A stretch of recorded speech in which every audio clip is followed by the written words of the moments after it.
तो सवाल दे रखे मैंने ना, क्वाड्रेटिक का डिस्कस करते हैं पहले।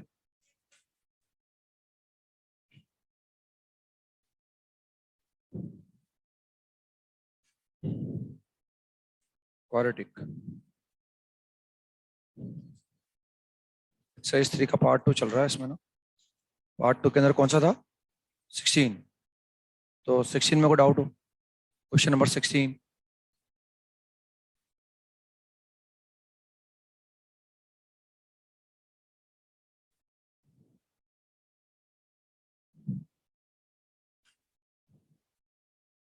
सिक्सटीन में कोई डाउट?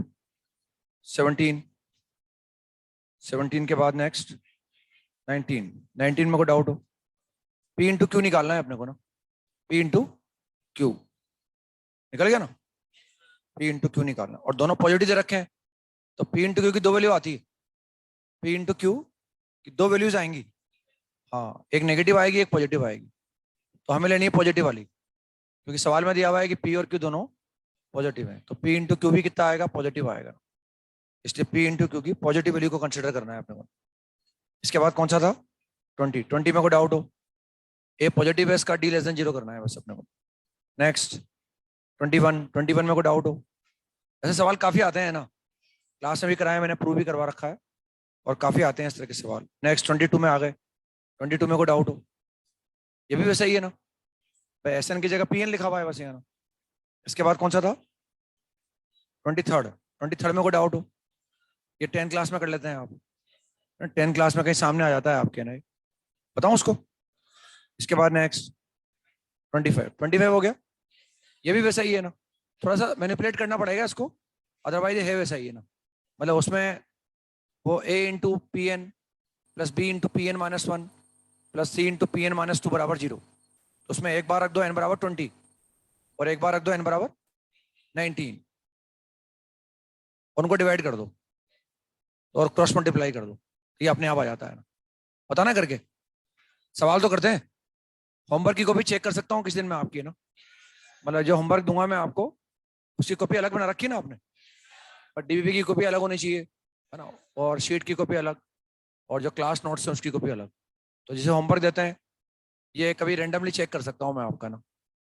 और अगर होमवर्क किया हुआ नहीं मिलेगा तो कान पकड़ के खड़ा होना पड़ेगा आपको।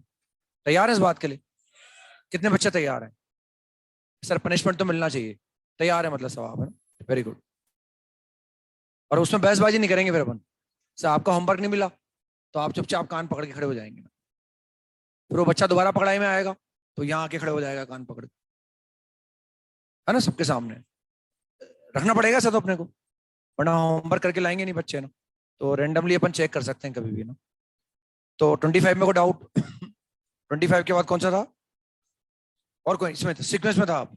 अच्छा, तो सीक्वेंस में आ गए। सीक्वेंस में एक्सरसाइज 1 का पार्ट 1। पार्ट 1 में कोई सवाल हो? पार्ट 1 में नहीं था, पार्ट 2 में था। एक्सरसाइज 1 के पार्ट 2 में, एक्सरसाइज 1 के पार्ट 2 में कौन सा था? Section B1। पार्ट 2 का B1। B1 में कोई डाउट हो? भाई वो मल्टीप्लाई कर लो उनको, और क्या बस है ना। भाई वो हमने मान लिया फर्स्ट टर्म तो ए है और कॉमन रेशियो को आर मान लिया, तो पहले और थर्ड टर्म दे रखा है, तो पहले 5 को मल्टीप्लाई करना है। तो फर्स्ट 5 टर्म लिख लो, उनको मल्टीप्लाई करके प्रोडक्ट निकाल लो, और उसमें कहीं ना कहीं जो थर्ड टर्म दिया हुआ है उसका यूज हो जाएगा आपके अपने आप ना, है ना। बताना है करके। इसके बाद नेक्स्ट B3। B3 में कोई डाउट हो भाई? अच्छा, तो ये कहाँ देंगे? ये थोड़ी देंगे जीपीए, वो सीरीज लिख के छोड़ देंगे वो तो। मैं बोल भी तो रहा हूँ आपको, क्लास में नहीं बोल रहा। एग्जाम में लिखा हुआ थोड़ी आएगा जीपीए एपीए, तो कुछ लिखा हुआ नहीं आएगा। वो तो यहाँ अपन चैप्टर पढ़ रहे हैं ना भाई, अभी जीपी पढ़ रहे हैं, जीपी के सवाल कर रहे हैं, तो वो जीपी होगी। जब एग्जाम में सब कुछ पढ़ चुके होंगे तो वहाँ सीरीज का नाम लिखा हुआ नहीं आएगा, वो तो आपको पहचानना पड़ेगा। अच्छा कैसे पहचानेंगे बताओ? एपी को कैसे पहचानेंगे बताओ? इनको बोलने दो, आप इनको बोलने दो। एपी को कैसे पहचानेंगे? किसका? टर्म्स कौन से टर्म्स का?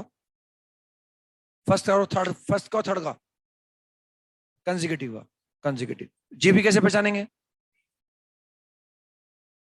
तो देखो यहाँ क्या दे रखा है, रेशो दे रखा है कि डिफरेंस दे रखा है?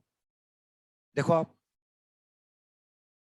यहाँ क्या कांस्टेंट क्या है यहाँ, क्या डिफरेंस कांस्टेंट है कि रेशियो कांस्टेंट? भाई पहचानना पड़ेगा ना ऐसे अपने को ना, क्या कांस्टेंट है बताओ आप, क्या कांस्टेंट है?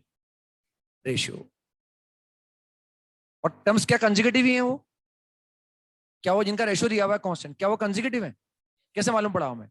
ऊपर n+1 है और नीचे क्या है, यानी बाद वाली ऊपर है और पहले वाली नीचे है ना।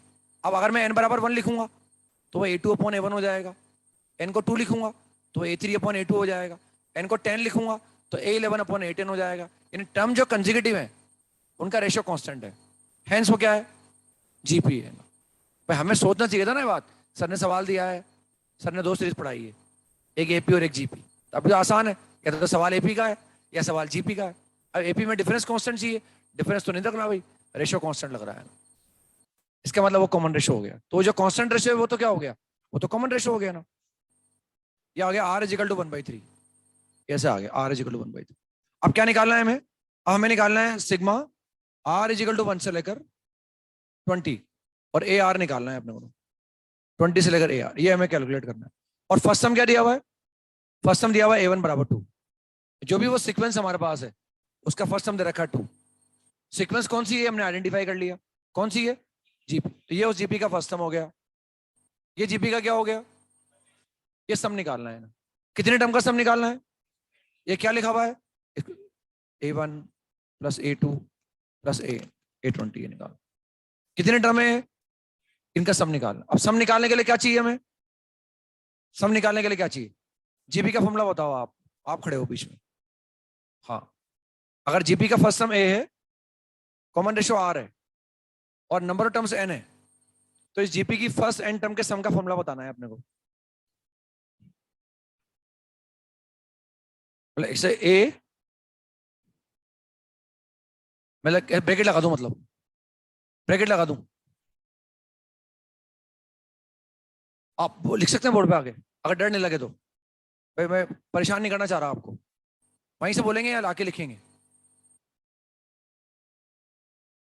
हमें ये दे रखा है कि जीपी का फर्स्ट सम ए है, उसका कॉमन रेशियो आर है, उसके अंदर नंबर ऑफ टर्म्स एन है, तो हमें उस जीपी की फर्स्ट एन टर्म्स का सम का फॉर्मूला लिखना है।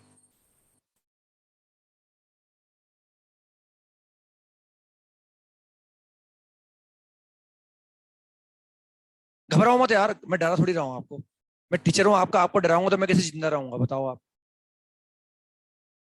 लेकिन अगर ऐसे नहीं करूंगा तो आप डरना, आप डरते रहोगे जिंदगी भर, आपका डर निकालना जरूरी है ना, इसलिए पूछना जरूरी है आपसे ना, ताकि मुझे लगे आप कितने अटेंटिव हैं क्लास में, मुझे लगे ना। अगर मैं ऐसा करूंगा ही नहीं तो आप अवेयर ही नहीं बनोगे कभी, है ना। डरना नहीं है ना, गलत निकले तो भी कोई बात नहीं, मैं तो बस ये देखना चाह रहा हूँ आपको कितना याद है। कल ही हमने फॉर्मूला ड्राइव किया है, ड्राइव करके बताया मैंने, फिर मैंने वही भी बोला था कि बच्चों को फॉर्मूला नहीं रहता है 2 महीने बाद, मैं तो आज की बात कर रहा हूँ, 2 महीने बाद तो चलो आता रहेगा, 2 महीने बाद तो वो तो मैं स्थिति जानता हूँ क्या हो जाएगी। अपन तो अभी की स्थिति की बात कर रहे हैं, कल ड्राइव किया है, सवाल किया, आज फॉर्मूला पूछ रहे हैं अपन, फॉर्मूला बताना है आपको, बताइए। एक के बाद ब्रैकेट लगा दूंगा ना,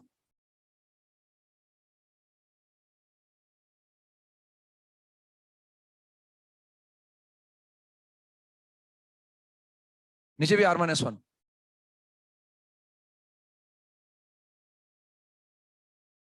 कहां पर, यहां पर, इतना टाइम क्यों लगा, ऐसे फॉर्मूला बोलते हैं क्या अपन, इतना टाइम क्यों लगा फॉर्मूला, अरे कल पढ़ाया, इतना टाइम क्यों लगा फॉर्मूला बोलने में, डर गए थे क्या, फिर इतना टाइम लग रहा है मतलब फॉर्मूला बोलने में यार। अब फॉर्मूला सोचने में इतना टाइम लगा दूंगा मैं, सवाल कैसे करूंगा बताओ आप, सवाल कैसे करेंगे। ये तो अब सब कुछ बताया ना मैंने आपको, ये बताया ए फर्स्ट टर्म है, आर कॉमन रेशियो है, एन नंबर ऑफ टर्म्स है, इसको डिराइव करके बताया है। डिराइव करने का लॉजिक क्या है बताओ, किसे डिराइव किया इसको हमने, इस फॉर्मूला को डिराइव कैसे किया हमने, क्योंकि वो लॉजिक तो याद रखना बहुत जरूरी है, क्योंकि ये फॉर्मूला डेरिवेशन काम नहीं आएगा, वो लॉजिक काम आएगा। ये किसे डिराइव किया हमने, इस फॉर्मूले को हमने कैसे डिराइव किया था,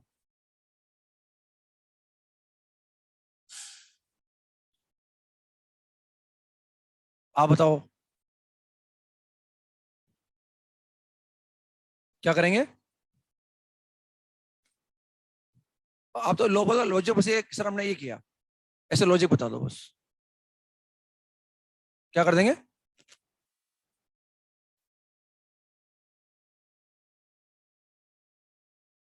पहले जीपी लिख दी मतलब अपन ने, पहले जीपी को लिख दिया, फिर क्या करा, आर क्या है यहाँ, अच्छा जीपी का कॉमन रेशियो, क्या करेंगे उससे, दोनों साइड को मल्टीप्लाई कर देंगे, फिर क्या करेंगे, उस टर्म को एक टर्म को शिफ्ट कर देंगे, शिफ्ट करके माइनस कर देंगे। ये लॉजिक है ना, जिसको ये लॉजिक भी याद रह गया ना, अगर ये लॉजिक भी याद रह गया, सवाल की गारंटी मेरी है। जिसको फॉर्मूला याद रह गया, सवाल होने की गारंटी मेरी है। अब फॉर्मूला याद है, टीचर क्या करेगा उसमें बेचारा यार, क्या करेगा टीचर, क्या करेगा, फॉर्मूला डराई कर सकता है, लॉजिक बता सकता है, वो ये बोल रहा है लॉजिक काम आएगा आगे, इसलिए वो डराई करके बता रहा है आपको ना। इतना करना है अपने को ना, मतलब अगर कोई बच्चा सिर्फ क्लास नोट्स के सवाल भी कर लेना 2 साल तक, तो भी उसके सिलेक्शन की गारंटी है, आईआईटी में सिलेक्शन तो हो जाएगा उसका, सिर्फ क्लास नोट्स भी पढ़ ले तो। 2 साल तक जो क्लास नोट्स पढ़ाते हैं 11th-12th में हम, 11th के अलग क्लास नोट्स, क्लास 12th के अलग चैप्टर हैं, इनके क्लास की कॉपी के नोट सवाल कर लेना, अगर वो उसको अगर वो एक एक सवाल भी आ जाए ना, तो भी उसके सिलेक्शन की तो गारंटी है, सिलेक्शन हो जाएगा उसका। भाई अच्छी रैंक तो फिर उसके लिए तो मेहनत करनी पड़ेगी ना, और एक्सरसाइज 1 भी करनी पड़ेगी, किसको और अच्छी रैंक चाहिए तो उसको एक्सरसाइज 1 भी करनी पड़ेगी, एक्सरसाइज 3 भी करनी पड़ेगी, उसको और अच्छी रैंक चाहिए तो उसको एक्सरसाइज 2 भी करनी पड़ेगी, उसको और अच्छी रैंक चाहिए तो एक्सरसाइज 2 के सारे पार्ट करने पड़ेंगे। तो ये मिनिमम क्राइटेरिया है, मतलब आप, मैं इतना बोल रहे हैं, मतलब टीचर इतना बोल रहा है आपसे कि कॉपी में जो लिख लिया ना हमने वो भी याद रहेगा तो दिक्कत नहीं आएगी। अब इतना तो शर्म की बात है ना हमारे लिए, हम इतना भी नहीं कर पाए, मतलब शर्म की बात है तो अपने लिए। हम सब समझ समझ के लिख रहे हैं, हम उनको रोज समझने आते हैं, टीचर बड़ी शिद्दत से समझ आ रहा है, टीचर की बात समझ में आ रही है, ये भी इंपॉर्टेंट है, टीचर की बात भी समझ, उससे नाराज भी नहीं है हम, उसकी बात समझ में भी आती है हमारे ना, फिर भी अपन मान लो क्लास के सवाल ही नहीं कर पाए, उन फॉर्मूलों को याद ही नहीं रख पाए, तो फिर तो क्या करेगा यार, भगवान भी कुछ नहीं कर सकता फिर तो, टीचर तो बहुत छोटा मोटा आदमी बेचारा, भगवान ही कुछ नहीं कर सकता ना। तो इसलिए अपने को टिप्स पे रहना चाहिए, थोड़ा पढ़ के आना है, पढ़ना है, टेंशन रखनी है, माइंड में रखना है, इन चीजों को ध्यान में रखना है बस अपने को। रोज मैं इसलिए बोलता हूँ, मैं, हम जानते हैं आप बहुत छोटे बच्चे हैं, हो सकता है हमारी बात सुन के यही निकाल लेते हो और बाहर जाके बस सब मस्त हो जाते हो, ब्रेक हुआ और ब्रेक में सब मस्त, ब्रेक में सब मस्त, दुनियादारी की बात शुरू हो जाती है ना, पढ़ाई की बात थोड़ी होती है, दुनियादारी की बात शुरू हो जाती है, वो बात इकट्ठी करके रखते हो बल्कि आप, बस जब ब्रेक हुआ बस एकदम वो भड़ास सारी बाहर निकल जाती है, अरे यार ये बात करनी है, वो बात करनी है, वो बात, ऐसे होता है ना, ऐसे बताओ आप, ऐसे होता है ना, ऐसे देखो एग्री कर रही है मेरी बात, हम तो जानते हैं ना ऐसी बात थोड़ी है, इतने बच्चे पढ़ाए हैं हमने ना, हम जानते हैं बच्चा बाहर जाके क्या बात कर रहा है, जो यहाँ बैठा हुआ है ना, हो सकता है वो सवाल डिस्कस कर रहा हो सकता है वो आपस में बैठ के सवाल कर रहा हो, जो बाहर निकल गया, जिसको बाहर निकलने का इंतजार है, पर वो तो फिर बाहर की बात करेगा, वो तो अंदर की बात नहीं कर सकता वो। और ये क्या टाइम बचाना होता है, इंस्टीट्यूट में जितनी देर रहते हैं ना अपन, जितनी देर भी रहते हैं, हम चाहते हैं घर पे जाके हम अच्छा एंजॉय कर सकें, घर पे जाके थोड़ा बातचीत भी कर सकें, थोड़ा हम इंटरटेन भी कर सकें, है ना, थोड़ा हम रिलैक्स भी फील कर सकें, उन सबका एक तरीका है कि इंस्टीट्यूट का जो टाइम है ना, पूरा यूज करो उस टाइम को, आप पूरा यूज करो उस टाइम को, जितना यूज यहाँ करोगे ना आप, घर हैप्पी रहोगे आप, बिल्कुल अच्छा रहोगे आप, और घर पे ही खुश रहना है अपने को, यहाँ खुश रहेंगे तो दूसरे काम करेंगे, हम डाइवर्ट हो जाएंगे ना, तो वो अपने को इन्वॉल्वमेंट रखना ही नहीं है ना। ये बहुत बच्चे हैं आप, इसलिए बार बार समझाते हैं इन बातों को हम, कि इन बातों में थोड़ा कंट्रोल करना है अपने को, यहाँ टाइम का सारा यूज करना है, मैक्सिमम टाइम का यूज करना है अपने को यहाँ, एक एक सेकंड, बल्कि इनफैक्ट अगर होमवर्क भी दिया है, टीचर मान लो 10 मिनट लेट आया, होमवर्क दे रखा था आपने को, या अभी मान लो मैं होमवर्क दे के निकलूंगा, इसके बाद आपकी क्लास है, टीचर मान लो 10 मिनट लेट आया, उस होमवर्क का एक सवाल डिस्कस कर, होमवर्क करने लग जाओ अपना, घर जाके टाइम बच गया अपना। अब आपको लगेगा सर हम बोर हो जाते हैं, तो यार काम पैशन है अपना, है तो जो भी कुछ कर रहे हैं इसके लिए तो कर रहे हैं अपन, किसके लिए कर रहे हैं, इसलिए तो आए अपन यहाँ, और कम से कम समय में सफलता चाहते हैं अपन, हम चाहते हैं कम से कम समय में सफलता मिल जाए हमें, तो उसके लिए तो फिर 2 साल तो यूज करने पड़ेंगे अच्छी तरह से अपने को, कैसे काम चलेगा वरना। तो इससे बोर थोड़ी, अपने काम में बोर थोड़ी नहीं होते अपन, हमें मान लो हम बोर हो जाए, अभी इतने सालों से पढ़ा रहे हैं, आलस आने लग जाए मान लो, कभी देखा आलस आपने हमारे अंदर, फिर इतनी सालों से पढ़ा रहे हैं जबकि हम, रोज एनर्जी रहती है हमारे अंदर, रोज इतना क्यों बोलते हैं आपके लिए, इतना रोज डांटते क्यों हैं, इतना समझाते क्यों हैं रोज, हम चाहते हैं भाई आप अच्छे बने, जहाँ आए हमारे पास, हमारी बात सुने, हमारी बातों का असर हो आपके अंदर ना, हमारी बातों का असर हो आपके, आज नहीं हो कल हो जाएगा, परसों हो जाएगा, अगले दिन हो जाएगा, इसलिए इस तरह की बातें बोली जाती है आपसे, 4 5 6 मिनट इस तरह की बातें बोलते हैं आपसे, बैठो आप। तो इसमें क्या सवाल बड़ी आसानी से कर सकते हैं, फर्स्ट समय में पता है कॉमन रेशियो पता है, नंबर ऑफ टर्म्स आर 20, मतलब फॉर्मूला लगा दो a इंटू 1, अब r छोटा है तो ये लगा दो 1 minus r number of terms upon 1 minus r. ऐसे बोल बोल के फॉर्मूला लिखो आप अपने मन में, दिक्कत ही नहीं आएगी। r का मतलब क्या है बोल रहे हैं, 1 minus r number of terms upon 1 minus r. मतलब यहाँ रख दो, a की जगह a रख दो, r की जगह a रख दो और n की जगह 20 रख दो और आंसर निकाल लो उसका, हो जाएगा ऐसा। इसके बाद नेक्स्ट कौन सा है, कौन सा, B5 एक्सरसाइज, इसका B5 में कोई दिक्कत हो? नहीं, B5 में दिया था क्या? अच्छा दिया था ना। ये सवाल जेई में आया हुआ है, अभी हमारे क्वालिटी की शीट में भी सवाल है, ये सवाल क्वालिटी की शीट में भी हमारे ना, ये पहले भी कभी जेई में आया हुआ है, पहले काफी समय पहले भी, दोबारा भी आया है, फिर तीसरी बार फिर आया है सवाल। तो इसमें यही हमारे पास है, इस तरह के सवाल हमें जरूरी नहीं जीपी में मिले, किसी और में भी मिल सकते हैं। बातों को पकड़ना है, जैसे अगर एपी के अंदर टर्म्स बहुत सारी हो, उन सबको ए और डी में कन्वर्ट कर लो, जीपी के अंदर टर्म्स बहुत सारी हो, उनको ए और आर में कन्वर्ट कर लो ना। तो हमारे पास यहाँ अननोन बहुत सारे हैं ना, और उनका यूज करके हमें इन सबको निकालना है ना। तो ये दे रखा है x square minus 3x plus a बराबर 0। इसके रूट क्या है हमारे पास, अल्फा बीटा है शायद, है ना। और एक हमारे पास इक्वेशन और है ना, x square minus 12 into x plus b बराबर 0। इसके रूट क्या है हमारे पास, गामा और डेल्टा है ना। एक तो जानकारी है, सवाल में जो जानकारी है उसको लिख लिया हमने। एक इंफॉर्मेशन और है कि नंबर जो है in the same order increasing GP के अंदर है, यानी ये इंक्रीजिंग जीपी के अंदर है ना। इंक्रीजिंग जीपी का मतलब क्या हुआ, हर बाद में आने वाला टर्म पहले वाले टर्म से क्या है, बड़ा है, यानी अंडरस्टूड है कि इसका कॉमन रेशो 1 से बड़ा होगा। ये बात है कि कॉमन रेशो, क्योंकि अगर ये नंबर इससे बड़ा है तो कॉमन रेशो 1 से बड़ा आएगा। ये समझ के हमारे मान में ये बात आ गई कि आर 1 से बड़ा है, ठीक है ना। अब हम देख रहे हैं हमें क्या निकालना है, हमें ए और बी निकालने के लिए कहा गया है। अननोन कितने हमारे पास, 6 अननोन हमारे पास है, 2 तो ए और बी हो गए और 4 ही हो गए। अब अननोन कम करने, तो ये जीपी का यूज कर लिया हमने। हमने मान लिया इसका कॉमन रेशो आर है, what is beta, alpha into r, what is gamma, alpha into r square, what is delta, alpha into r cube. अब कितने अननोन बचे, 2 तो वो बचे और 2 बचे। अब 4 इक्वेशन में लिख सकता हूँ, 2 इक्वेशन आ जाएंगे अल्फा प्लस बीटा से और अल्फा इंटू बीटा से, तो 4 इक्वेशन में लिख सकता हूँ। अब बड़ी आसानी से निकाल पाऊंगा मैं, इनका सम निकाल लिया अल्फा प्लस बीटा, ये कितना आ गया, 3 आ गया। What is alpha into beta, alpha into beta ये आ गया ना। यहां से आ जाते हैं, what is gamma plus delta, what is gamma plus delta 12, और what is gamma into delta, ये भी। अब हमें ए और बी निकालना है, तो यहां से बिल्कुल क्लियर मैसेज आ रहा है कि अल्फा ए और बी निकालने के लिए हमें अल्फा बीटा भी निकालना पड़ेगा और हमें गामा डेल्टा भी निकालना पड़ेगा, यानी हमें अल्फा भी चाहिए, बीटा भी चाहिए, गामा भी चाहिए, डेल्टा भी चाहिए। लेकिन हमने अल्फा बीटा गामा डेल्टा इन सबको अल्फा और आर में कन्वर्ट कर लिया, तो उन 4 को निकालने के लिए अल्फा बीटा गामा को निकालने की जगह हम सिर्फ अल्फा और आर निकालने में फोकस करेंगे। अब अल्फा और आर कितने अननोन है, तो 2 इक्वेशन चाहिए बस। एक इक्वेशन यहां से बन जाएगी, अल्फा की जगह अल्फा लिख दिया और ये अल्फा इंटू आर आ गया। यहां से हमने अल्फा कॉमन ले लिया, 1 प्लस आर बराबर 3। एक इक्वेशन यहां से बन जाएगी, what is gamma, alpha into r square, और व्हाट इज दैट, यहां से हमने कॉमन ले लिया alpha into r square, we get 1 plus r बराबर 12। मतलब 2 इक्वेशन आ गई। अब या तो इसका यूज कर लो यहाँ, what is alpha into 1 plus R, तो what is alpha into 1 plus R, तो 3 R square is equal to 12, R square is equal to R बराबर प्लस माइनस 2, लेकिन आर 1 से बड़ा है तो आर कितना आ गया, 2 आ गया, देयरफॉर आर बराबर 2। अब आर तो आ गया लेकिन अल्फा और चाहिए अपने को, अल्फा और यहां से निकाल। अगर आर बराबर 2 है तो what is alpha, alpha is 1, यहां से अल्फा 1 आ जाएगा, therefore alpha is equal to 1। अब अगर अल्फा आ गया और आर आ गया तो अल्फा तो 1 हो गया, व्हाट इज बीटा, आर से मल्टीप्लाई करते जाओ, वो 2 आ जाएगा, वो 4 आ जाएगा, 8 आ जाएगा, तो ए और बी सब आ जाएंगे, ठीक है ना। ऐसा निकाल। इसके बाद कौन सा है, एक्सरसाइज 2 का पार्ट 3, एक्सरसाइज 2 का 1 का पार्ट 3, इसका 1 हो गया बच्चों, हो जाएगा तो इक्वेशन बना के कर लेंगे अपने मेरे हिसाब से ना। नेक्स्ट इसके बाद कौन सा है, एक्सरसाइज 2 का पार्ट 1, क्वेश्चन नंबर 4 में को डाउट, सवाल की लैंग्वेज पढ़नी है अपने को ना।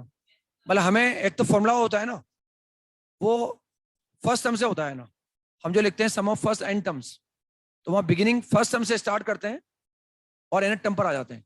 यहां बोल रहे हैं कि सम हमें कितने टर्म का निकालना है, एंड टर्म्स का ही निकालना है, लेकिन एक बार निकालना है beginning with the first term और एक बार निकालना है बिगिनिंग विद द हाँ भाई, ये जीपी बना दी मैंने, ये जीपी बना ली, ये T1 हो गया, ये T2 हो गया, ये T3 हो गया। एक बार स्टार्ट करना है beginning with the p eth term, ये P+1 हो जाएगा कुछ, है ना। फिर आगे कुछ टर्म्स आएंगे, ये मान लिया मैंने TQ मान लिया ना, ये कुछ टर्म्स आ गई ना। तो ये तो जीपी, अगर मैं इस जीपी का, चाहे मैं जीपी यहां से स्टार्ट करूं, चाहे मैं यहां से स्टार्ट करूं, चाहे मैं यहां से स्टार्ट करूं, इस जीपी का कॉमन रेशियो क्या रहेगा? कॉमन रेशियो तो आर ही रहेगा ना। अब हमें सम ऑफ एन टर्म्स निकालना है। एक बार बोल रहे हैं कि सम ऑफ एन टर्म्स निकालने के लिए हमने यहां से स्टार्ट किया, यानी ये क्या हो गई, फर्स्ट टर्म, और यहां से एन टर्म्स तक का सम निकाल रहे हैं अपन। तो अगर मैं इसको फर्स्ट टर्म मानूंगा तो, और कॉमन रेशियो कितना रहेगा, आर ही रहेगा, और सम कितने टर्म का निकालना है मुझे। तो वो जो फॉर्मूला होता है ना हमारे पास, A into R to the power N minus one upon R minus one, इसमें ए क्या है, फर्स्ट सम। लेकिन हम जो सम निकाल रहे हैं, एन टर्म का जो सम निकाल रहे हैं, वो beginning with the p eth term निकाल रहे हैं, यानी ये फर्स्ट सम हो जाएगा। आर क्या रहेगा, आर ही रहेगा, सवाल में दिया हुआ। एन क्या रहेगा, एन ही रहेगा, नंबर ऑफ टर्म्स एन हमारे पास है। तो हम एक तो निकाल रहे हैं यहां से, तो TP R raised to power N minus one upon R minus one. आ गया बच्चों समझ में? वापस हम सम ऑफ एन टर्म निकाल रहे हैं, अब की बार क्या कर रहे हैं, beginning with the two eth term, तो टी क्यू हो गया ना। और इनमें कुछ रिलेशन दे रखा है ना, इधर रखा है this sum of p terms is equal to k times, this is k times. अब ये के निकालना है बस अपने को, तो के निकालने के लिए इसको तो कैंसिल कर दो आप। Now what is TP, A into R raised to power P minus one, और this is A into R raised to power Q minus one, ऐसे ए हट जाएगा ना, और R is K is equal to R raised to power P minus Q, ऐसा आ जाएगा ना, ठीक है ना। इसके बाद कौन सा है, एक्सरसाइज टू का पार्ट वन, एक्सरसाइज टू का part one, question number, part two का क्वेश्चन नंबर 12, क्वेश्चन नंबर 12 में कोई डाउट हो गया बच्चों, रख दिया होता सबको ना, कैंसिल कर दिया और निकाल लिया, और करने के लिए घर पे। अच्छा ठीक, ये तो मेरी शीट है ना। हाँ, तो वो सवाल ये था मैंने, find the sum of first n terms of the series. तो वो अगर किसी ने देख नहीं रखा होगा तो नहीं हुआ होगा ना, अगर किसी ने पहले नहीं कर रखा होगा उस तरह का सवाल तो नहीं होगा, लेकिन किसी ने देख रखा होगा तो हो जाएगा वो ना। 9 + 99 + 999, एक सीरीज है, इसकी फर्स्ट एन टर्म का सम निकालना चाहते हैं अपन। तो अभी तक हमने सम कितनी सीरीज का निकाला है, जब पूरा चैप्टर अपन पढ़ लेंगे ना, जब पूरा चैप्टर अपन पढ़ लेंगे तो सम निकालने के हम 7 तरीके सीख चुके होंगे ना। जब पूरा चैप्टर अपन पढ़ लेंगे तो सम निकालने के 7 तरीके सीख चुके होंगे अपन ना। तो वो 7 तरीकों का यूज तभी कर पाओगे जो फिंगर पे काउंट कर पाओगे आप। भाई अगर हम कभी एग्जाम में सवाल आ गया find the sum of series, तो मैं कैसे निकालूंगा, मैं उस सीरीज को पहचानूंगा, अगर वो एपी होगी तो मैं सम निकाल सकता हूँ, वो जीपी होगी तो मैं सम निकाल सकता हूँ। अभी तो 2 तरीके सीखे हमने ना, अब इसका मुझे सम निकालने के लिए कहा गया है, लेकिन न तो ये एपी है नहीं जी, लेकिन मुझे ये भी विश्वास है कि या तो ये एपी बनेगी या जीपी बनेगी, क्योंकि सर ने 2 ही सीरीज पढ़ाई है। अभी तो अपने को विश्वास है ही सही ना, भाई 2 ही सीरीज पढ़ाई है, इसका कुछ ना कुछ तो बनेगा ये ना। अब कई बार क्या होता है, टर्म्स जैसे जीपी के अंदर नहीं है, इसका इस रेशियो निकालूंगा 11 आएगा, है ना, उसका 11 नहीं आएगा, तो यानी न रेफरेंस सेम आ रहा है और नया रेशियो सेम आ रहा है, तो न ये एपी है और न ये जीपी है। तो सम निकालने के लिए कई बार क्या करते हैं, हम किसी एक सीरीज को 2 सीरीज में ब्रेक कर देते हैं ना, कई बार ये भी कंसेप्ट होता है ना। अब एक सीरीज को 2 सीरीज में कैसे ब्रेक करें, उस सीरीज में आने वाले हर टर्म को डिफरेंस ऑफ 2 या सम ऑफ 2 में एक्सप्रेस कर दो। जैसे फॉर एग्जांपल हमने ये सीरीज को मान लिया, सम ऑफ फर्स्ट एन टर्म को एसएन मान लिया ना। अब इसकी जो फर्स्ट टर्म है, इस फर्स्ट टर्म को लिख सकता हूं मैं 10 - 1,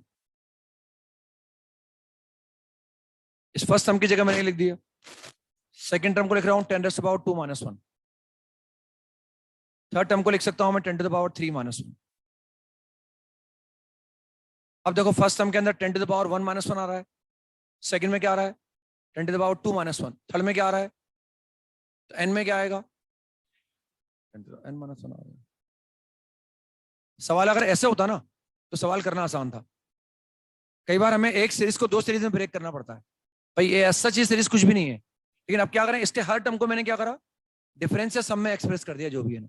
अब इस सीरीज को 2 सीरीज में ब्रेक कर लो, एक सीरीज बना लो इससे। भाई अगर मुझे इसकी 2 टर्म का सम निकालना होता ना, इन दोनों का सम निकालना होता, तो मैं इन दोनों को ऐड कर लूंगा। अब इन दोनों को ऐड करने के लिए क्या करूं, इसका फर्स्ट टर्म इसका फर्स्ट टर्म अलग ऐड कर दो, इसका सेकंड टर्म इसका सेकंड टर्म को अलग ऐड कर दो। समझ रहे हैं, तो फर्स्ट टर्म को अलग ले लिया हमने, इनसे अलग सीरीज बन जाएगी। और सेकंड टर्म को अलग कर लो, वन को इनको अलग कर लो। आ गया बच्चों समझ में? कई बार ऐसा होता है ना, अलग करना पड़ता है ना। तो इसको क्या लिख लिया हमने, ऐसे लिख लिया 10 + 10 स्क्वायर + 10 टू द पावर 3 और +10 टू द पावर n। इसको मैंने ऐसा लिख लिया। फिर वो -1 -1 -1, ये माइनस साइन मैंने कॉमन ले लिया। 1 1 1 कितनी बार आ गया है? n time. लिख दो यहाँ पर अगर समझाने के लिए या अपने आप को समझने के लिए। नंबर ऑफ टर्म्स कितनी है भाई? n terms. यहाँ तो दिख रहा है अपने को भाई, पहली टर्म में पावर 1 आ रही है, लास्ट में पावर n आ रही है, तो ये तो n टर्म्स हो गई। वहां दिख नहीं रहा कितनी, तो लिख दिया हमने ना। अब क्या ये सम निकाल सकते हैं क्या हम? क्या वो भी निकाल सकते हैं? बस नहीं। तो ये जीपी हो गई a into r number of terms -1/r-1। और ये कितना आ गया? ये आ गया n। अगर मैं एक को 2 बार जोड़ूंगा तो 2 आएगा, 3 बार जोड़ूंगा तो 3 आएगा, और n बार जोड़ रहा हूँ तो n आ जाए। थोड़ा सिंप्लीफाई कर लो उसको बस है ना। तो ये क्या है? एलसीएम कितना आ गया? 9। ये आ गया 10 to the power n + 1 -9n -10, and this is the answer. This is the sum of first n terms of the given series. अब आजकल क्या है, वो जो हमारा एग्जाम ऑब्जेक्टिव होता है उसमें ये ऐसा कम पूछेंगे वो कि find the sum of first n terms of the series. ऐसा नहीं पूछेंगे ना वो। क्यों नहीं पूछेंगे? वो जानते हैं बच्चा वो चालाक है। मान लो ऑप्शन हमें से कहा गया find the sum of first n terms of the series, एक ऑप्शन में ये लिख दिया, एक में कुछ और लिख दिया, एक में कुछ और लिख दिया, एक में कुछ और लिख दिया। बच्चा कैलकुलेट क्यों करेगा? बच्चा हिट एंड ट्रायल लगा लेगा। बच्चा इतना मेहनत ही नहीं करेगा। वो तो बोलेगा भाई 2 टर्म का सम निकाल लेता हूं मैं। 2 टर्म का सम कितना आ रहा है भाई? 108। अब ऑप्शन में n बराबर 2 रख के देख लो कि 108 किससे आ रहा है। जिससे 108 आ रहा होगा आंसर सही होगा। अनलकीली मान लो 2 ऑप्शन से 108 आ गया, तो 3 टर्म का सम निकाल के देख लो। अब लेकिन जब मैं n बराबर 3 लिखूंगा तो उन्हीं 2 ऑप्शन में लिखूंगा जिनसे मुझे क्या मिल रहा था? 108 मिल रहा था पहले, जिनसे मुझे 108 मिल रहा था उन्हीं 2 ऑप्शन में रख दूंगा मैं। तो इसलिए क्या है, वो ऐसा पूछते हैं आजकल, अगर पूछेंगे ऐसे पूछते हैं वो, find the sum of first 20 terms. तो 20 टर्म को तो ऐड कर लो आप चाहो तो। क्या लगेगा 20 को ऐड करना आसान है? तो बोलेंगे सम ऑफ फर्स्ट 50 टर्म्स। अब 50 टर्म का सम निकालूंगा, टाइम लगेगा ना निकालने में, इतने में सवाल ही कर लूंगा मैंने। तो आजकल वो ऐसे पूछते हैं कि सम ऑफ 30 टर्म्स निकालो, सम ऑफ 100 टर्म निकालो। भाई ये सम ऑफ n टर्म्स आ गया, इसमें n बराबर क्या रख दो? 50 रख दो, 50 टर्म का सम आ जाएगा। n बराबर 20 रख दो, 20 टर्म का सम आ जाएगा ना। आगे समझ में? ऐसे पूछते हैं आजकल में। लेकिन ये तरीका आता होगा तभी अपन सवाल कर पाएंगे ना, चाहे सम ऑफ n टर्म्स हो चाहे सम ऑफ 20 टर्म्स हो। क्लियर हो गया आपको? ऐसे नहीं। नेक्स्ट लिखते हैं ना, नेक्स्ट सवाल करें। Find the sum of first n terms of the series.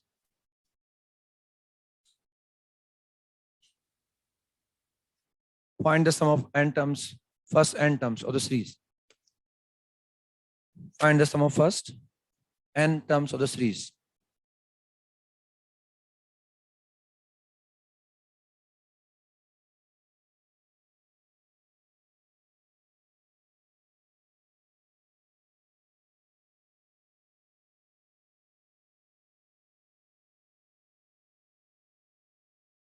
हो गया ना? थोड़ा सा अनुभव होता है पहले का तो जल्दी हो जाता है काम है ना। पहली बार पढ़ते हैं तो टाइम लगता है ना। ये सभी के साथ है, हमारे साथ भी था। हम पढ़ते थे जब भी ऐसा होता था। समस्याएं सबको आती है ना।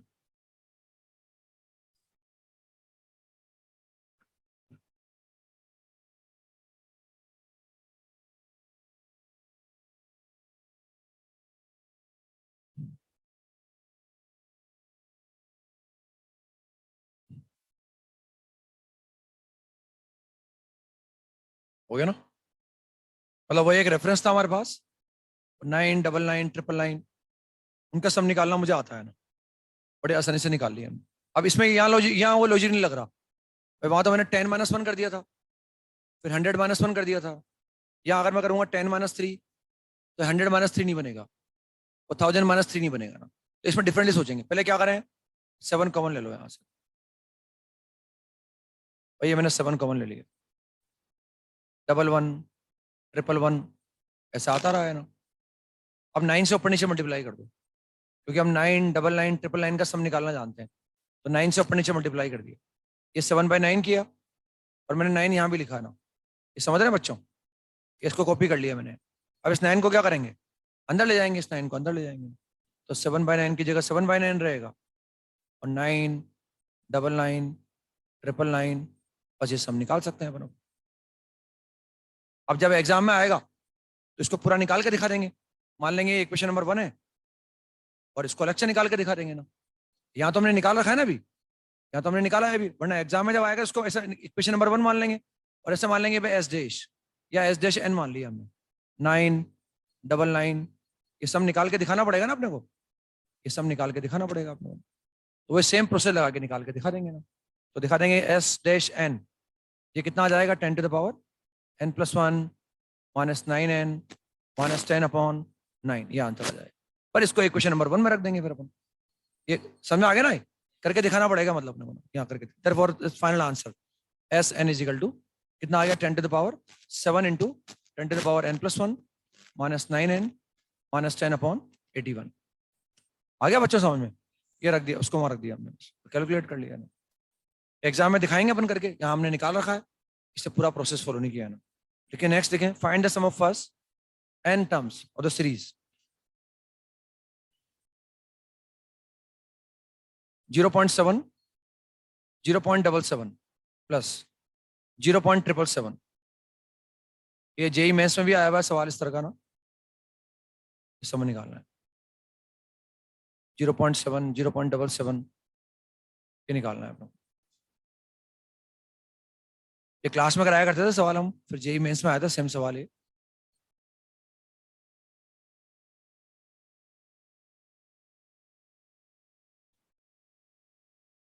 तो एक लॉजिक जनरेट हो गया माइंड में ना, अब कोशिश तो करनी पड़ेगी अपने को ना, थोड़ा बहुत प्रयास तो करना पड़ेगा।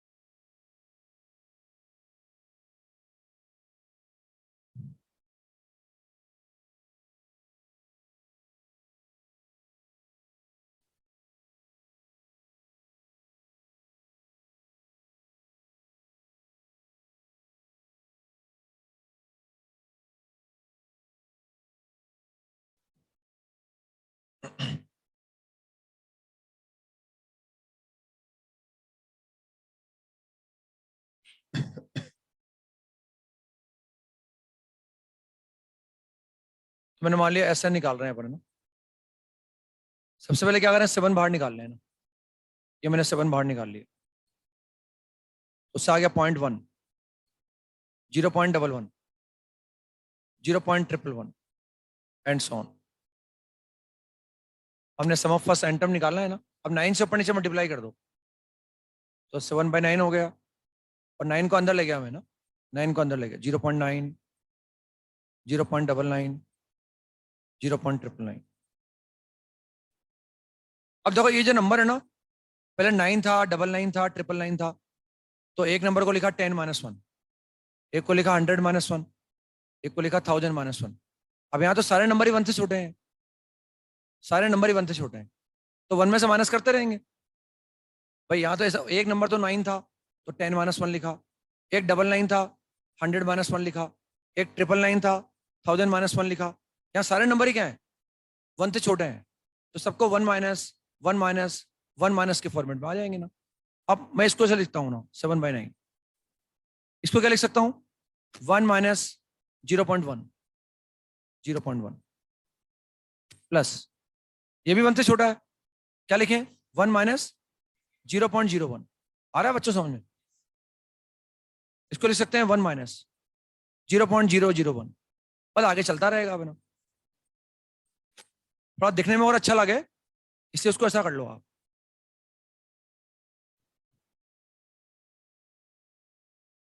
इसको ऐसा लिख लिया 7/9, इसको लिख लिया 1 माइनस 1/10, लिख सकता हूँ 1/10। इसको लिखा मैंने 1 माइनस 1/10 टू द पावर 2, 1/100 हो गया ना। इसको लिखा 1 minus 1/10 to the power 3 and plus and so on. अब देखो फर्स्ट सब में क्या है 1 तो सब में आ रहा है, फर्स्ट में क्या है 10 to the power 1, 10 to the power 2, third में 10 टू द पावर 3, एन में क्या आ जाएगा 1 minus 1/10 to the power n. तो इस एक सीरीज को 2 सीरीज में ब्रेक कर दिया हमने। अब इनको अलग कर लेंगे अपन 1 1 1, इनको अलग अलग कर लेंगे अपन, और बाकी 1/10 इनको अलग कर लेंगे ना। तो 7/9 की जगह 7/9 आ गया, और 1 + 1 अप टू 1 लिख दो चाहो तो यहाँ समझाने के लिए। भाई टर्म्स कितनी है n टर्म्स हमारे पास है ना, ये इसको हमने ऐसा लिख लिया ना। अब वहां से माइनस साइन कॉमन ले लिया हमने, तो 1/10 आ गया, 1/10 टू द पावर 2 आ गया, 1/10⁻³ आ गया, पर इसको ऐसे मेंशन कर दो ना, और 1/10⁻10 आ गया, ये हमने इसको ऐसे लिख लिया, बस ये ब्रैकेट बंद कर दिया और ये ब्रैकेट लगा दी, तो जीबी बन गई है ना। अब उसका सम निकाल सकते हैं ना, अब कोई दिक्कत, वो एक सीरीज को कई बार दो सीरीज में ब्रेक करना पड़ता है अपने को सम निकालने के लिए। ये 7/9 ही रहेगा, ये n आ जाएगा। अब a r कितना है इसका, 1/10, 1 से छोटा है, a into 1 minus r number of terms upon 1 minus r, सही लिखा है। पर अब इसको मैनिपुलेट कर लो, थोड़ा बहुत मैनिपुलेट कर लो इसको, तो ये नीचे 9/10 आएगा ना, तो 7/9 की जगह 7/9 आ जाएगा, ये n आ जाएगा, तो यहाँ 10 तो ऊपर चला जाएगा, 10 तो कट जाएगा, वी गेट 1/9 1 माइनस 10⁻⁻n, लिख सकता हूँ उसे ऐसे, लिख दिया, आंसर आ गया। तो ये कई बार हमें एक सीरीज को दो सीरीज में ब्रेक करके भी सम निकालना पड़ता है, अपने आप में वो सीरीज कुछ नहीं होती है ना, उसको ब्रेक करना पड़ता है कई बार अपने को। लिखें नेक्स्ट सवाल लिखें, find the sum of first 2n terms, find the sum of first 2n terms, 2n terms, find the sum of first 2n terms, 2n terms of the series, find the sum of first 2n terms of the series.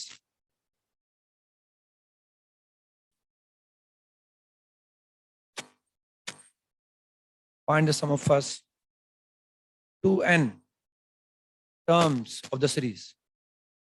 ये एक series है और इसकी first 2n terms, 2n का मतलब counting even है ना, ये तो पहले दो टर्म का सम निकालना है, या पहले 4 का निकालना है, या पहले 6 का निकालना है ना, और ये इतनी सफिशिएंट टर्म लिखी है मैंने कि इनको देखकर बता सकते हैं हम कि नेक्स्ट सम कौन सा आएगा ना, नेक्स्ट सम कौन सा आएगा बताया जा सकता है।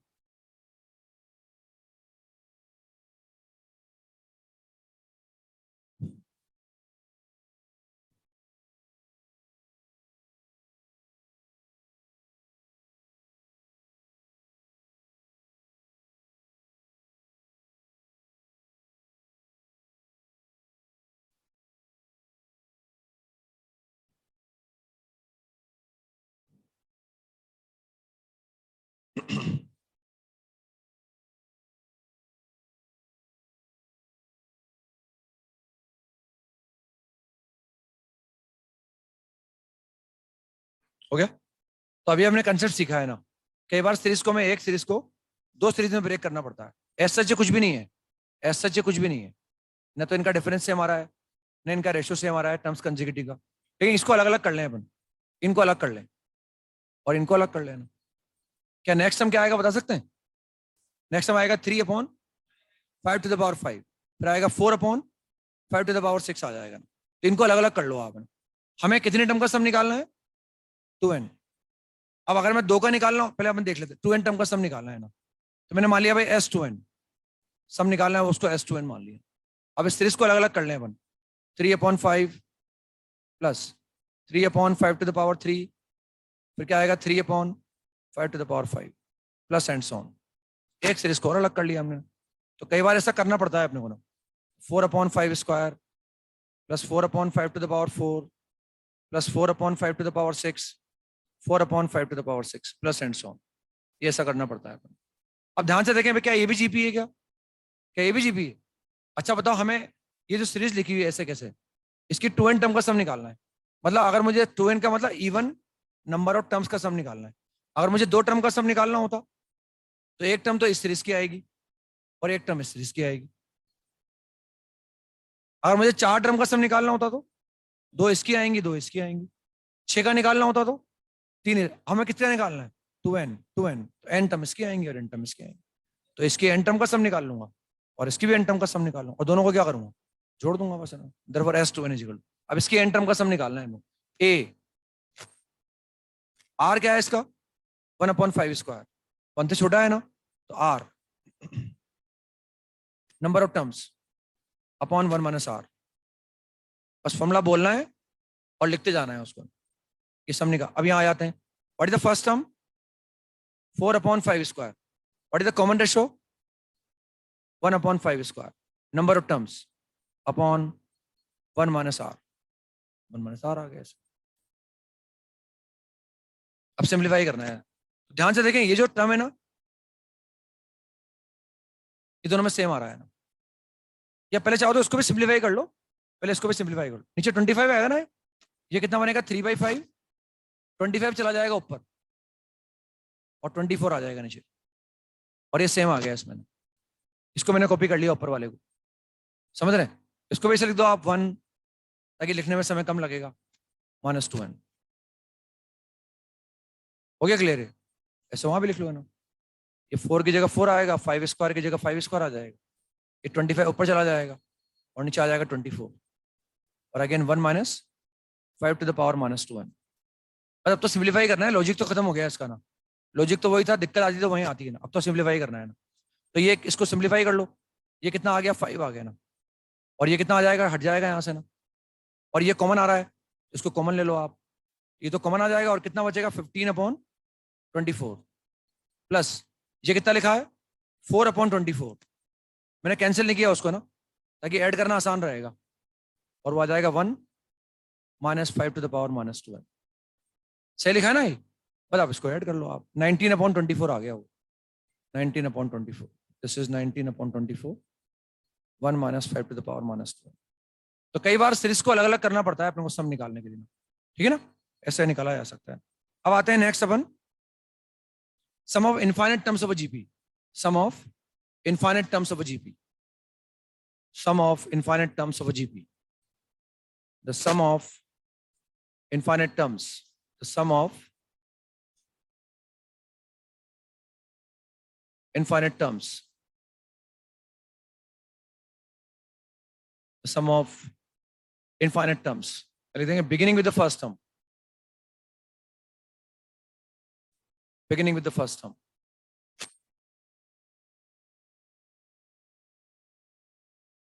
beginning with the T1 of a GP, sum of infinite terms of a GP। किसी GP की infinite term का सम निकाल रहे हैं, और वो कहां से स्टार्ट कर रहे हैं, फर्स्ट टर्म से स्टार्ट कर रहे हैं। अब इनफाइनाइट का मतलब क्या है भाई, आपसे कहा जाए कि 1000 टर्म का सम निकालो, निकाल सकते हैं? फॉर्मूला में लगा दूंगा, एन की जगह 1000 रख दूंगा। आपसे कहा जाए 1 करोड़ का निकालो, एन की जगह 1 करोड़ रख देंगे। 1000 करोड़ का निकालो, एन की जगह 1000 करोड़ रख दो। समस्या क्या है, ये इन्फिनिटी है, पता नहीं है कितना है, अनकाउंटेबल है। हमें पता नहीं है कि इन्फिनिटी की वैल्यू 1 करोड़ होती है, अगर पता होता कि इन्फिनिटी के लिए 1 करोड़ है, अलग से पढ़ाने की जरूरत क्या थी?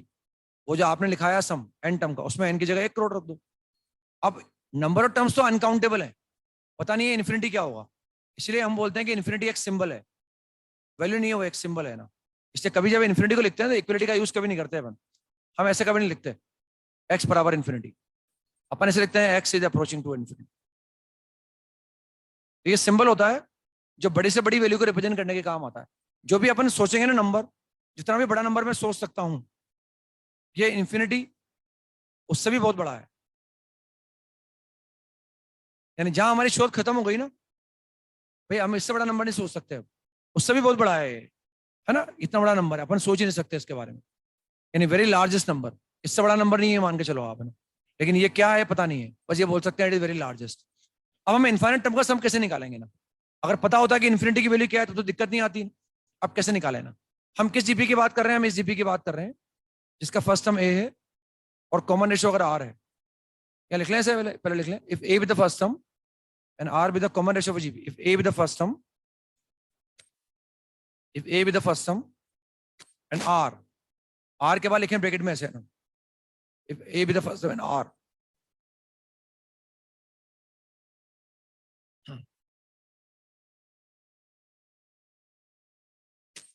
ऐसा लिखा जाए या ऐसा लिखा जाए, एक ही बात है ना।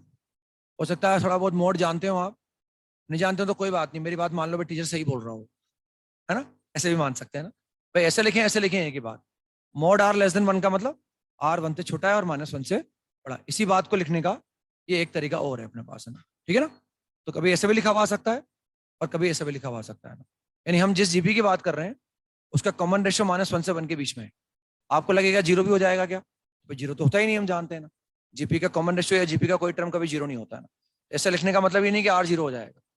अब ऐसे लिखें ऐसे लिखें एक ही बात, if A with the first term and R with the common ratio of a GP, then the sum of its infinite terms beginning with the first term then the sum of its infinite terms beginning with the first term, then the sum of its infinite terms beginning with the first term is equal to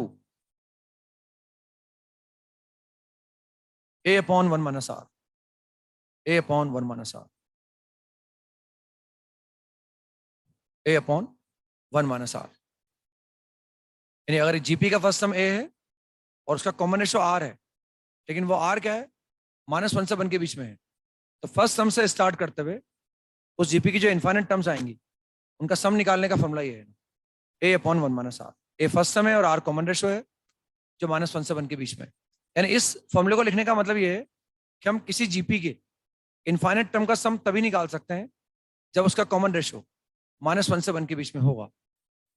अगर GP का common ratio 1 से बड़ा हो जाए, -1 से कम हो जाए, तो उसकी इनफाइनाइट टर्म का सम हम कैलकुलेट नहीं कर सकते.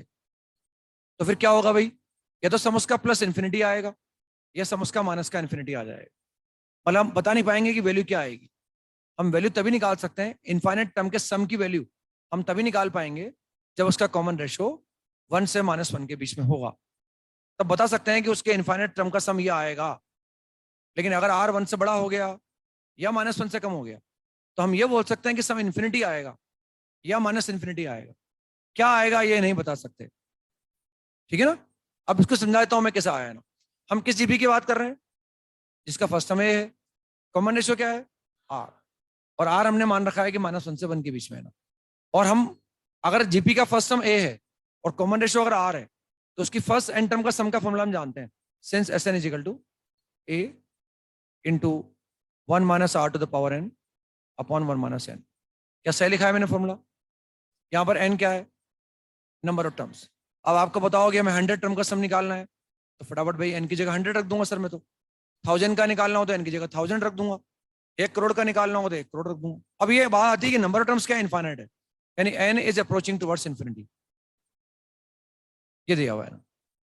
अब अगर इस जीपी का कॉमन रेशो 1 से बड़ा हो जाए, मान लो 1 से बड़ा हो जाए, हम जानते हैं अगर कोई नंबर 1 से बड़ा, एक्सपोनेंशियल का ग्राफ बना रखा है ना हमने, एक्सपोनेंशियल फंक्शन का ग्राफ बना रखा है. 2 तरह के ग्राफ बनाए हमने, y is equal to a raise to power x में 2 वैरायटी के ग्राफ बनते हैं ना.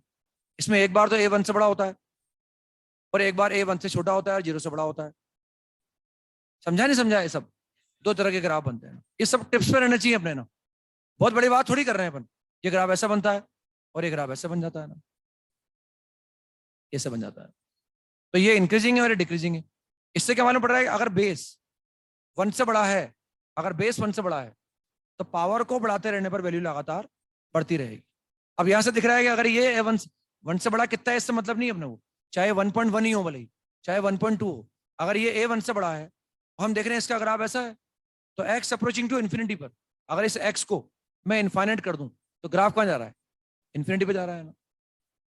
जा रहा नहीं जा रहा ग्राफ इन्फिनिटी पे, जा रहा है ग्राफ इन्फिनिटी पे. तो हम देख सकते हैं अगर ये जो बेस है हमारे पास है, अगर ये 1 से बड़ा हो गया, अगर ये 1 से बड़ा हो गया और अगर n इन्फिनिटी है, तो 1 से बड़े नंबर पे पावर इन्फिनिटी लगा दो, कितना आएगा भाई, इनफाइनाइट तो आएगा. क्या वैल्यू हम नहीं बता पाएंगे. हम ये बोल सकते हैं कि सम क्या आ जाएगा, इनफाइनाइट आ जाएगा, लेकिन हम सम नहीं निकाल सकते, बता नहीं सकते कि वैल्यू क्या आएगी. ये बोल सकते हैं कि इन्फिनिटी पे अप्रोच करेगा ना.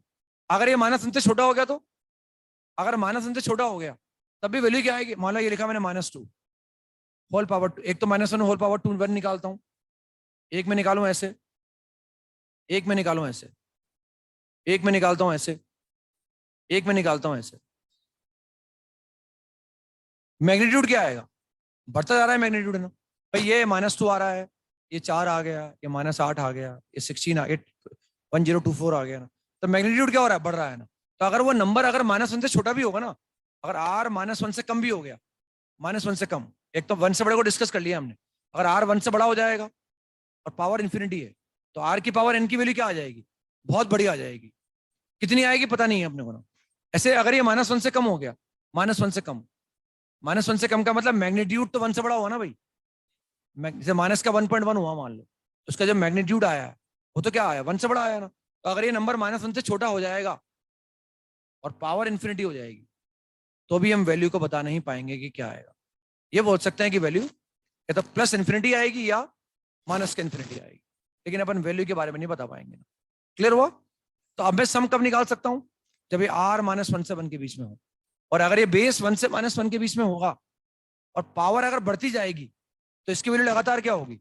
कम होती जाएगी। जैसे फॉर एग्जांपल मैंने मान लिया ये नंबर -1 से 1 के बीच में है, इससे पावर 1 लगाऊं, इससे पावर 2 लगाऊं, इससे पावर 3 लगाऊं, तो ये वैल्यू बढ़ रही है घट रही है? ये छोटी होती जा रही है ना, क्योंकि इसका डिनोमिनेटर बड़ा होता जा रहा है ना। अब मैं पावर इन्फिनिटी लगा दूं यहाँ पर, पावर इन्फिनिटी, तो ये क्या हो गया? 1/2 की पावर इन्फिनिटी। व्हाट इज 2 की पावर इन्फिनिटी? इन्फिनिटी। तो व्हाट इज 1/इन्फिनिटी? 0 पर अप्रोच कर जाएगा। हालांकि वो एग्जैक्ट 0 नहीं आएगा, लेकिन उसको अप्रोचिंग टू 0 बोल देंगे। यानी हम बोल रहे हैं कि अगर ये नंबर -1 से 1 के बीच में हुआ और ये नंबर टर्म्स इनफाइनाइट है, तो ये इतना छोटा आ जाएगा कि हमें शर्म आएगी इसको लिखने में। ये 1 के मुकाबले इतना छोटा हो जाएगा कि बड़ा अफसोस, अरे इसको लिखेंगे क्या पर, इससे इसको लिखते ही नहीं। इसको क्या करते हैं? 0 पर अप्रोच मान लेते हैं कि अप्रोचिंग टू 0 है, और जैसे ही अप्रोचिंग टू 0 हो गया, फॉर्मूला क्या बन गया? a/1 - r बन गया। तो कब निकाल पाए अपन सम?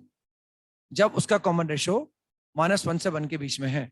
1 से बड़ा हो गया तो भी इन्फिनिटी आएगा या माइनस, हम बता नहीं सकते, लेकिन क्या आएगा?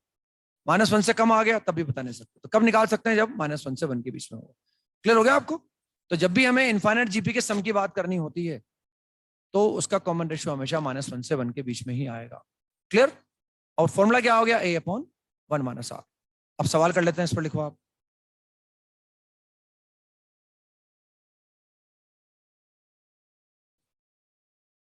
in a gp if t2 बराबर 2, in a gp if t2 बराबर 2 and the sum of infinite terms and the sum of its infinite terms is 8, then find the gp. Then find the gp in a gp if t2 बराबर 2 and the sum of its infinite terms is 8, then find the gp. gp का मतलब हमें a चाहिए और r चाहिए, और जब gp लिखेंगे तो कम से कम 3 टर्म तो लिखेंगे।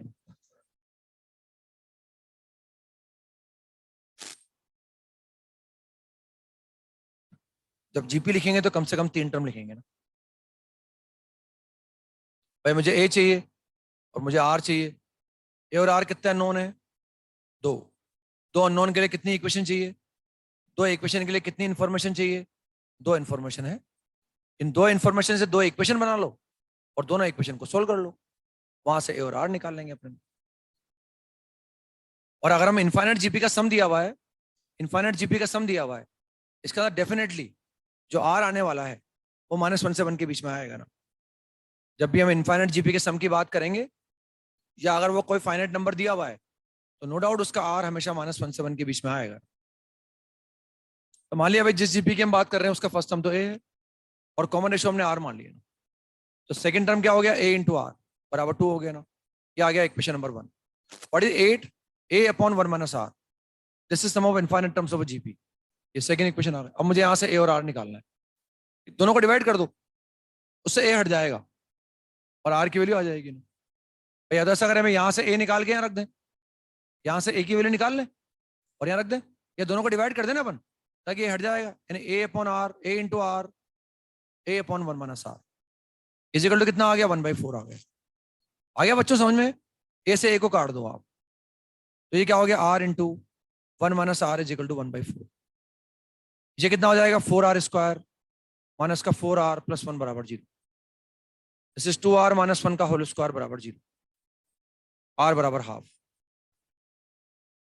तो क्या वाकई में -1 से 1 के बीच में आ रहा है? yes, आएगा ही आएगा, वो आएगा ही सही ना। सम उसका कैलकुलेट अगर दे रखा है तो मतलब उसका जीपी का इनफाइनाइट कॉमन रेशियो -1 से 1 के बीच में आएगा ही आएगा। अब अगर आर आ गया तो मैं यहाँ से ए निकाल लेता हूँ। आर को रख दो। What is A? Equal to 4, therefore A बराबर 4। अब जीपी लिखनी है तो जीपी का फर्स्ट टर्म कितना आ गया? 4।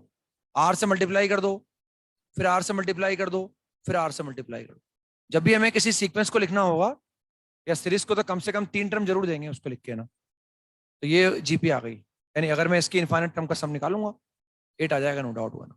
ठीक है ना? ऐसे निकाल सकते। लेकिन एक सवाल लिखें, find the product, find the value of the product 9⁻1/3, 9⁻1/9, 9⁻1/27 up to infinity. यानी इस तरह हम लिखी हुई है जिस तरह से 3 टर्म्स लिखी हुई हैं इसी तरह से टर्म्स आगे तक लिखी हुई हैं, और कहां तक लिखी हुई है? इनफाइनाइट तक लिखी हुई है ना। Find the value of this product, ये प्रोडक्ट मुझे निकालना है ना, इस प्रोडक्ट की वैल्यू हमें निकालनी है ना। 9 to the power 1/3, 9 to the power 1/9, 9 to the power 1/27, इसको हमें कैलकुलेट करना है।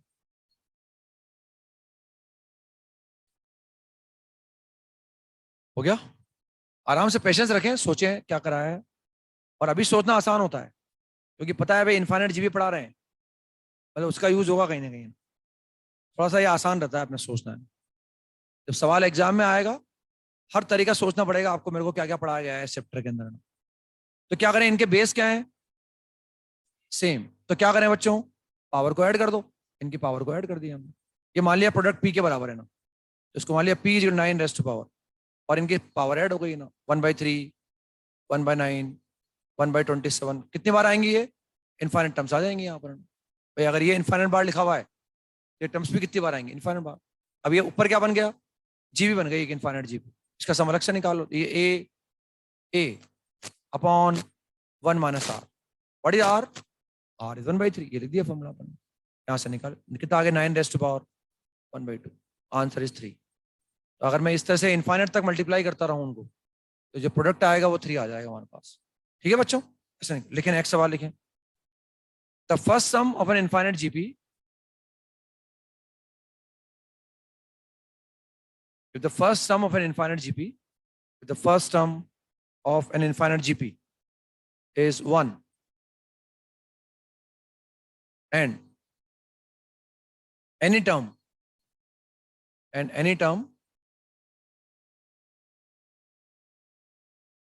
the first sum of an infinite GP is 1 and any term is equal to the sum of all the succeeding terms. If the first sum of an infinite GP is 1 and any term is equal to the sum of all the succeeding terms, then find the GP, then find the GP. जो language theoretical होती है ना, उसको ध्यान से पढ़ना होता है अपने को ना, उसको समझें क्या कहा गया है ना। भाई हमें जीपी निकालनी है, जीपी के लिए क्या चाहिए? एक तो फर्स्ट सम चाहिए और एक कॉमन रेशियो। फर्स्ट सम तो साफ साफ दिया हुआ है आपको, फर्स्ट सम कितना है? 1। अब क्या निकालना है? बस आर निकालना है। तो जो भी कुछ दिया हुआ है सवाल में थ्योरेटिकली, उससे आर में एक इक्वेशन बनेगी और वहां से आर निकल जाएगा। तो उस लाइन को पढ़ना है अपने को। फर्स्ट सम उन्होंने क्लियरली मेंशन किया है कि फर्स्ट सम तो 1 है। उसके बाद क्या बोला उन्होंने? Any term. क्या मतलब है एनी टर्म का? तो कोई भी टर्म ले लो आप। अब कौन सी लूं? कोई सी भी ले लो, आपके ऊपर छोड़ दिया उन्होंने, जो आप मानना चाहो ना। उन्होंने नहीं बोला कि second term is equal to sum of all the succeeding terms, ये नहीं बोला उन्होंने। उन्होंने बोला कि third term is equal to sum of all the succeeding term, आपके ऊपर छोड़ दिया उन्होंने। तो बोल दिया any term is equal to sum of all the succeeding terms. Terms कितनी है काउंटिंग में हमारे पास? इनफाइनाइट है, इनफाइनाइट जीपी की बात कर रहे हैं हम। तो इस लैंग्वेज को पकड़ना पड़ेगा आपको। और एनी टर्म का मतलब उन्होंने फ्रीडम दी है आपको, आप तो कुछ भी मान लो उस एनी टर्म को। फर्स्ट टर्म मान लो तो भी चलेगा, सेकंड टर्म मान लो तो भी चलेगा, थर्ड मान लो तो भी चलेगा, फोर्थ मान लो तो भी चलेगा, 100 मान लो तो भी चलेगा, एनी टर्म मान लो तो भी चलेगा। एनी टर्म का मतलब ये हो गया। तो हमने ये जीबी बना दी मान लो ना, तो मान लो जीबी का फर्स्ट टर्म तो ए है, ये सेकंड टर्म आ गया, या फर्स्ट टर्म लिख ही देते हैं ना अपन, फर्स्ट टर्म को लिख ही देते हैं। फर्स्ट टर्म 1 दे रखा है, मान लिया कॉमन रेशियो आर है हमारे पास, फर्स्ट टर्म तो 1 हो गया, सेकंड टर्म आर आ गया, फिर आर स्क्वायर, फिर आर क्यूब, फिर आर टू द पावर 4, चलते रहे ऐसे इनफाइनाइट टर्म्स हमारे पास। अभी आर निकालना है बस अपने को। किसे उन्होंने बोला एनी टर्म, मान लो एनी टर्म यही है, मैंने मान लिया यही एनी टर्म है। और अगर मैं एनी टर्म को ये मानता हूँ, एनी टर्म को मैंने फर्स्ट टर्म मान लिया, तो भाई ये टर्म जो है ये इसके बाद में आने वाली टर्म्स कितनी है? इनफाइनाइट, उन सबके सम के बराबर है। मतलब है ना, मैंने मान लिया एनी टर्म फर्स्ट टर्म है, भाई मैंने मान लिया फर्स्ट टर्म, तो भाई 1 is equal to r plus r square r cube and so.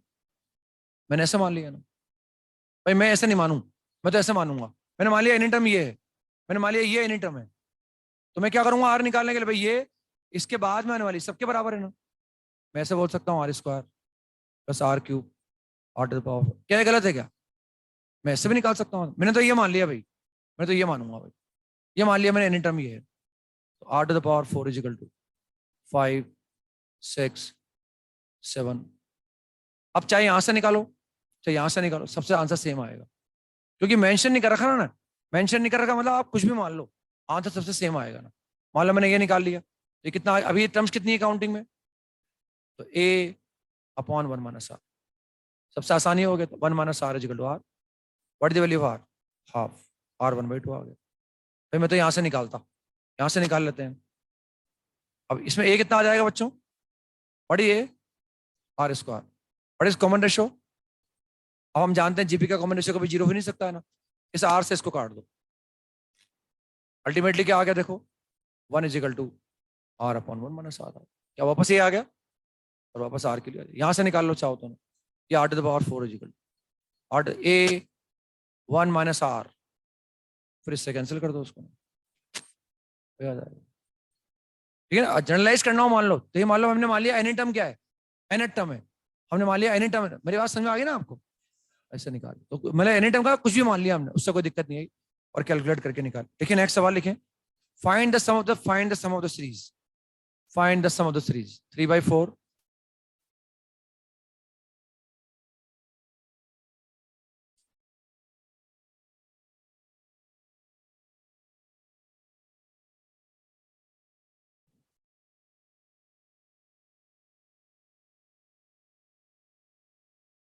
Plus and so on. Find the sum of the series, ना तो लास्ट टर्म मेंशन कर रखा है, नहीं बोल रखा है कि 10 टर्म का सम निकालो। डैश डैश करके लिखने का मतलब हमें इनफाइनाइट टर्म का सम निकालना है। सिंपली बोल रखा है find the sum of the series, नहीं बोल रखा है कि 10 टर्म का सम निकालो, ना लास्ट टर्म दे रखी है, डैश डैश करके लिखा हुआ है, मतलब हमें इसकी इनफाइनाइट टर्म का सम निकालना है।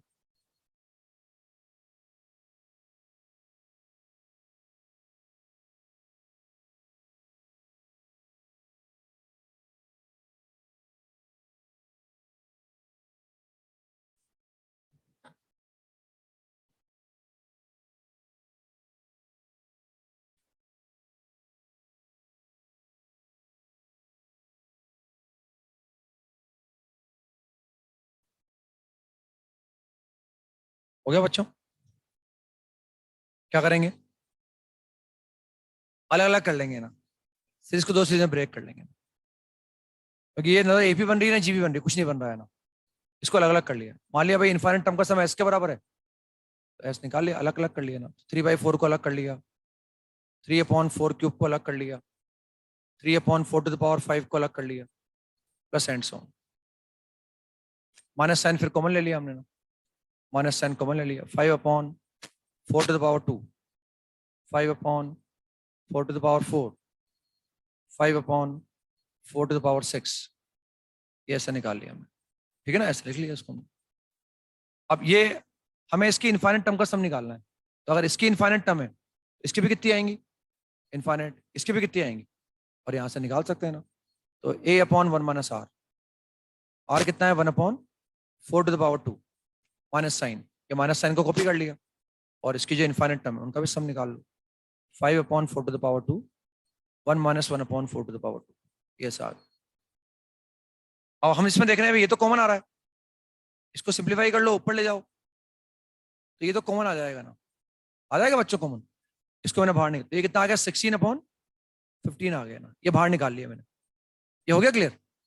अब एक तो ये बचा ऊपर है, एक वो बचा ना, ये कितना आ गया 3/4, और वो कितना है 5/4 टू द पावर 2, सही है शायद ना। अब इसको भी 4 स्क्वायर कर दो, 12/4 स्क्वायर कर दो, 12 ताकि आसान रहेगा निकालना। तो 16/15, इसको लिखा मैंने 12/16, समझ रहे हैं आप, ताकि 16 एलसीएम आ गया, 16 तो आ गया एलसीएम, और 12 माइनस 5 7, ये हट जाएगा यहां से ना, आगे समझ में शायद है ना, और ये आ जाएगा 7/15, दिस इज द आंसर। ये उस सीरीज की इनफाइनाइट टर्म का सम निकल गया।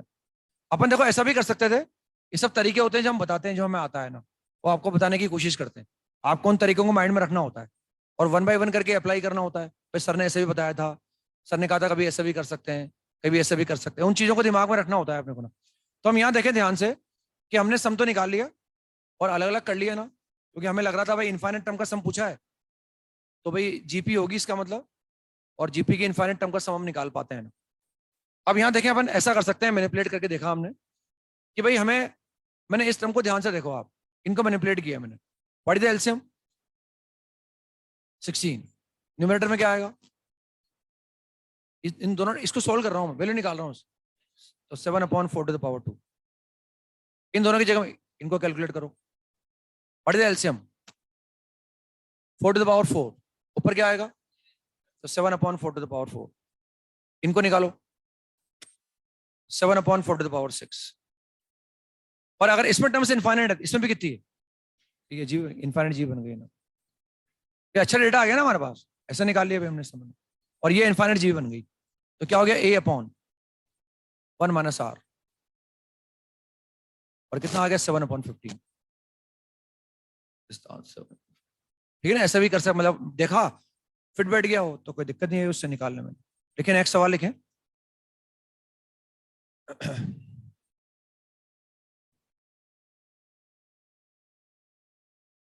if Sn is equal to, कैसे लिख लो? let Sn is equal to sigma R is equal to 0 to n 1/2 to the power R। ये जो भी समय इसको Sn बोल रखा है उन्होंने, सिंबॉलिकली बात कर रहे हैं, मतलब थ्योरेटिकली कुछ बोल नहीं रहे, वो सिंबल में दे रहे हैं। Let Sn is equal to this, ये जो भी सम आएगा उसको क्या मान लिया उन्होंने? Sn मान लिया। अल्फा भी मान सकते थे, बीटा भी मान सकते थे, उन्होंने ऐसे को Sn मान लिया। And S is equal to sigma R is equal to 0 से infinite 1/2 raised to power R। and if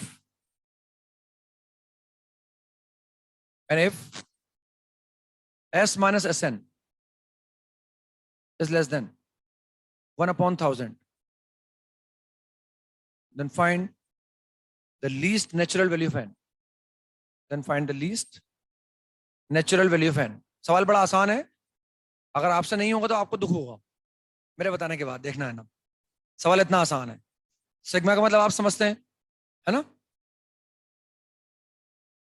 and if S minus Sn is less than 1000, then find the least natural value of n। You have to find the least natural value of n।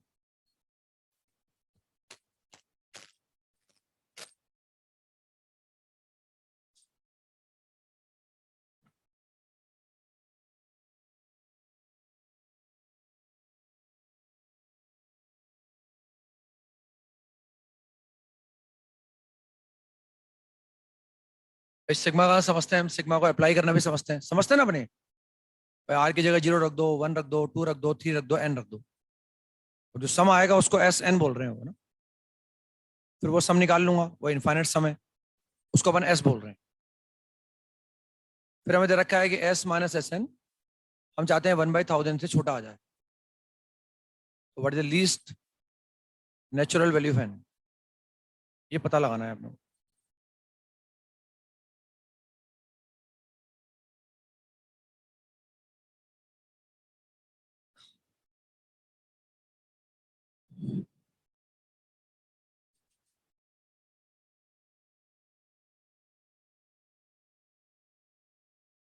हो गया? Answer is 10। Answer is 10। The least natural value n is 10, यानी n की जो minimum natural value होगी वो 10 आएगी। अब इसमें बस गलती होती है ना, एक जगह होती है बस, बाकी बच्चों को कोई दिक्कत नहीं आती। इसमें गलती होती है, इसमें मुझे Sn निकालना है, तो ये Sn क्या है? सम ऑफ n टर्म्स नहीं है ना, ये सम ऑफ n टर्म्स नहीं है ना। उन्होंने थोड़ी बोल रखा है कि Sn is representing sum of first n terms. ये जो भी सम आ रहा है ना, ये जो भी सम है, इस सम की वैल्यू Sn है ना। अच्छा बताओ, टर्म कितनी है इसमें काउंटिंग में? n+1। ये ध्यान रखना है इसमें। कई बार बच्चे के Sn समझ के मान लेते हैं कि n टर्म्स है, और n टर्म का सम निकाल लेते हैं। भाई जो भी ये लिखा हुआ है ना, ये Sn के बराबर है। उन्होंने कहाँ बोल रखा है कि Sn sum of first n terms है? मैंने बोला भी था आपको ये बात, कि जब लिखा हुआ आएगा कि Sn is representing the sum of first n terms of a series, तब मान के चलना है कि Sn का मतलब वो है। या तो उन्होंने दे रखा है जो भी सम आएगा Sn के बराबर है। अब इस सम कैसे निकालेंगे? Sn इज इक्वल टू, मान लो मैं Sn निकाल रहा हूँ, मैंने R को 0 लिखा तो कितना आ गया? 1 आ गया।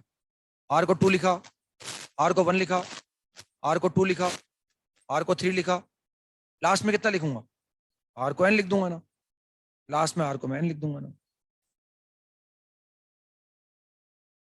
ये सम निकालना है मुझे। तो क्या है जीपी है, फर्स्ट टर्म क्या है, common ratio number of terms. अब या तो यहां से काउंट करूं या यहां से काउंट कर लूं।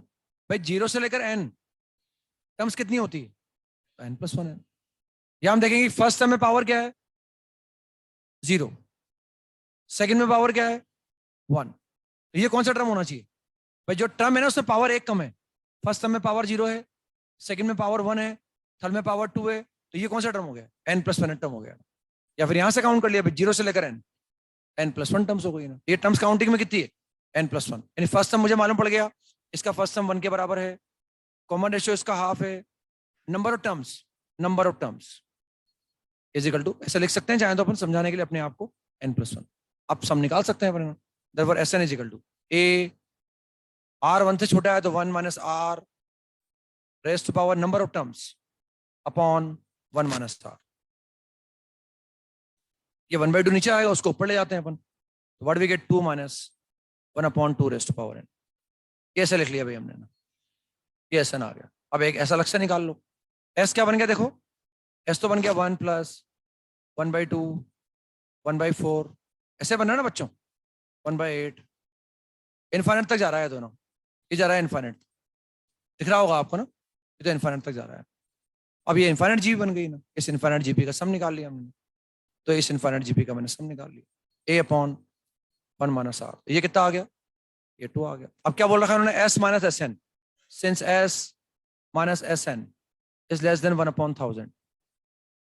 तो what is S minus S n, what is this S, S की वैल्यू क्या है बच्चों 2, ये आ गया 2 minus 1 upon 2 raise to power n, ये 1/1000 आ गया ना। पर इसको सिंप्लीफाई करना है और एन निकालना है कि एन की किस वैल्यू के लिए, किस लीस्ट वैल्यू के लिए ट्रू होगा ना। तो ये कितना आ गया 1 upon 2 raise to power n less than 1 upon 1000। और अच्छा कर लो उसको ना, क्रॉस मल्टीप्लाई कर दो उसको, तो 2 रेज टू पावर एन हम चाहते हैं 1000 से बड़ा आ जाए। अब एन की वैल्यू कम से कम क्या रखें यहाँ, 1000 से बड़ा आ जाए 10, क्योंकि 9 रखेंगे तो 5 1 2 आएगा ना। तो least value of n is 10, least value of n is 10। आगे समझ में, ऐसे निकाल सकते हैं, ये बड़ा आसान था निकालना, मतलब इस तरह से निकाल के देख लिया अपन ने। एक और लिखें, यूज जीपी, यूज जीपी, एक सवाल करते हैं, यूज जीपी टू एक्सप्रेस 1.23 बार, use GP to express 1.23 bar in the form of P by Q, where P, Q belongs to I, where P, Q belongs to I, and Q is not equal to 0. जानते हैं ना किस तरह का number है, non terminating but repeating है, non terminating है but repeating है। और इस तरह के नंबर को क्या बोलते हैं अपन, रैशनल नंबर। 9th क्लास में पढ़ते हैं मेरे हिसाब से, आप 9th में होता है ना। हाँ, हमें जीपी का यूज करना है ना, हम जीपी का यूज नहीं करेंगे तो भी हमें पी बाई क्यू की फॉर्म में एक्सप्रेस करना आता है, इसको आता है ना। हमें जीपी का यूज करके एक्सप्रेस करना है, कि जीपी का यूज करके हमें दिखाना है कि भाई ये एक रैशनल नंबर है, इसको पी बाई क्यू की फॉर्म में लाके दिखाना है। और भी तरीके में आते हैं, उनका इस्तेमाल नहीं करना आपने को। जब कभी आ जाए भाई इसको एक्सप्रेस करो, तो उस तरीके का इस्तेमाल करो, या अपन जीपी का यूज करके भी निकाल सकते हैं।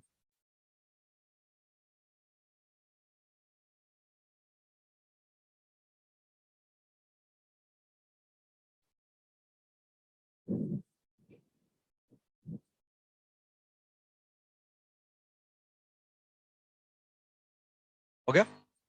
अब देखो इसको लिखना है अपने को ना, ये इसको मैंने एस मान लिया। अब कैसे लिखा हुआ है देखो, ध्यान से देखो, 1.233 कहां तक लिखा हुआ है, इनफाइनाइट तक लिखा हुआ है। ये ऐसे लिखा होता है ना, बार लगाने का रिपीट कर रहा। अब इसमें जीपी बनानी ही पहले अपने को, तब जाके जीपी का यूज कर पाएंगे ना। तो मैंने इसको ऐसे लिखा था, इस नंबर को मैं ऐसे लिख सकता हूँ, ये 1.2 लिखा मैंने, 0.03, 0.003, 0.0003 लगातार लिख सकता हूँ। अब मैं सबको ऐड कर दूं तो क्या आ जाएगा, आ जाएगा नहीं आएगा, पर ऐसा लिखने के बाद समझ में आ गया हमारे ताकि दिक्कत नहीं आएगी। यानी इसको ऐसे लिख सकता हूँ ऐसे, therefore S is equal to, ये मैंने 1.2 का 1.2 लिख लिया, प्लस इसको क्या लिखा 0.03, इसको लिख सकता हूँ 0.003, उसको लिख सकता हूँ 0.0003 plus and so like wise इस तरह से आगे आता रहेगा ना। अब 1.2 को डिस्टर्ब नहीं करा मैंने, क्या लिख दो चलो 12/10 लिख दिया ना। ये क्या लिखा है बताओ 3/100, ये लिखा है 3/10⁻3, ये लिखा है 3/10⁴ plus and so on.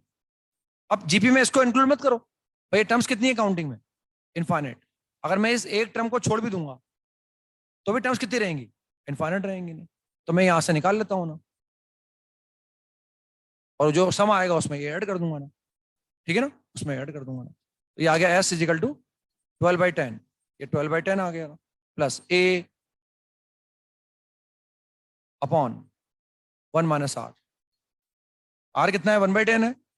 Are निकालने के लिए क्या करते हैं, सेकंड टर्म को फर्स्ट टर्म से डिवाइड कर दो, ये थर्ड को सेकंड से डिवाइड कर दो ना, बस ये 12/10 की जगह 12/10 आ गया ना। अब यहाँ कितना आएगा, ये 10 तो नीचे बचेगा, और कितना बचेगा 1/90 आ जाएगा, शायद 90 नहीं 1/30, 1/30 आ जाएगा, सही है 1/30, 1/30 आ गया। तो एलसीएम ले लो 30, और ऊपर कितना आ गया 37। आप चाहो तो जो तरीका आता है आपको उसका यूज करके भी निकाल सकते हैं अपन, उससे भी 37/30 आ जाएगा। तो इस तरह से जीपी का यूज करके निकाल सकते हैं अपन। नेक्स्ट देखते हैं अपन properties of GP. Next is properties of GP, properties of GP.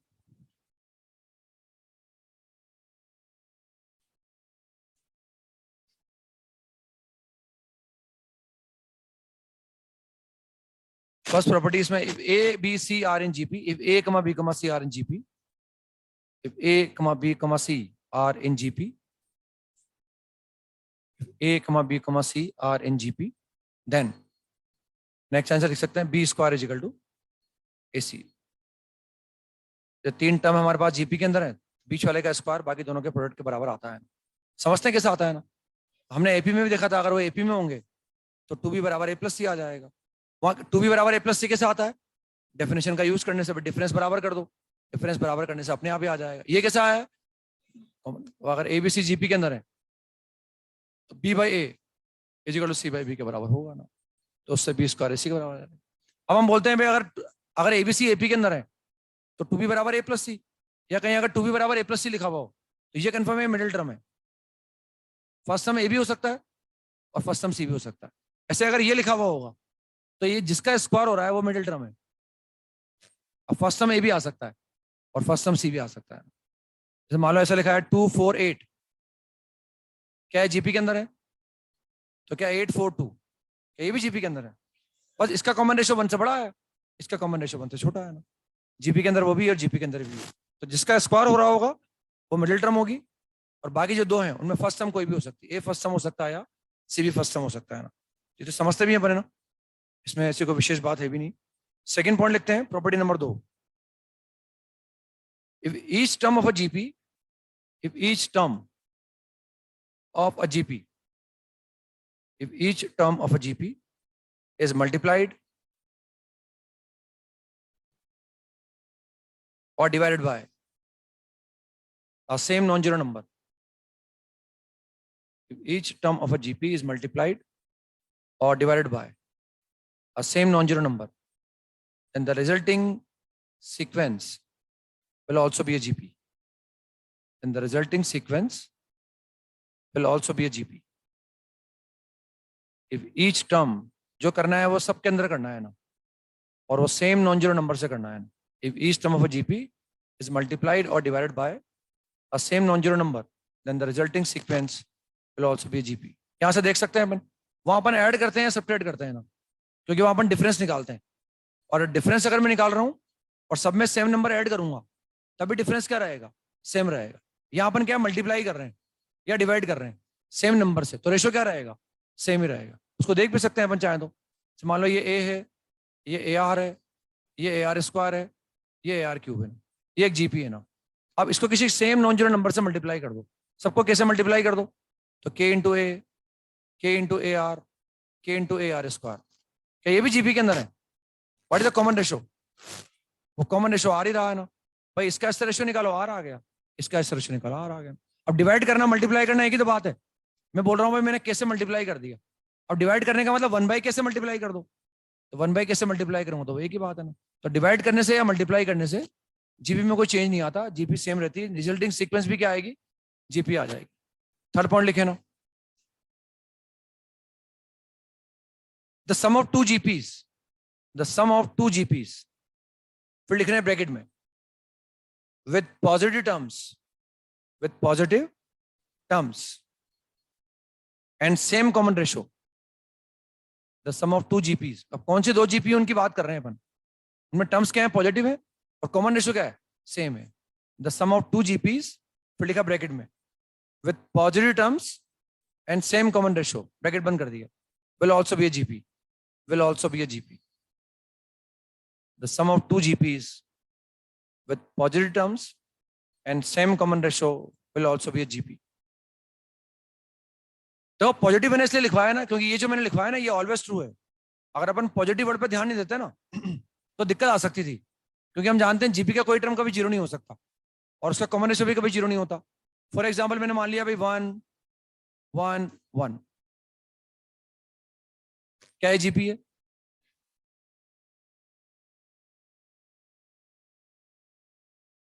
जोड़ दो दोनों,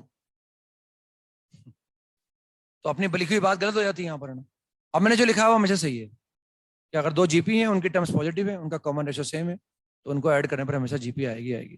जैसे फॉर एग्जांपल ए है, ए आर स्क्वायर और ए आर क्यूब, इस तरह से जीपी लिखी है ना। एक मैंने लिख लिया B, B into R, B R square, B R cube, क्या दोनों जीपी हैं? हम मान के चल रहे हैं टर्म पॉजिटिव है ना दोनों के अंदर, क्या दोनों का कॉमन रेशो सेम है? अब इनको ऐड कर दो आप, फर्स्ट टर्म में मैंने फर्स्ट टर्म को ऐड कर दिया, सेकंड टर्म में मैं सेकंड टर्म को ऐड कर देता हूँ, थर्ड टर्म के अंदर थर्ड टर्म को ऐड कर दो, तो क्या रिजल्टिंग सीक्वेंस क्या जीपी आ जाएगी? ये जीपी आ जाएगी रिजल्टिंग से।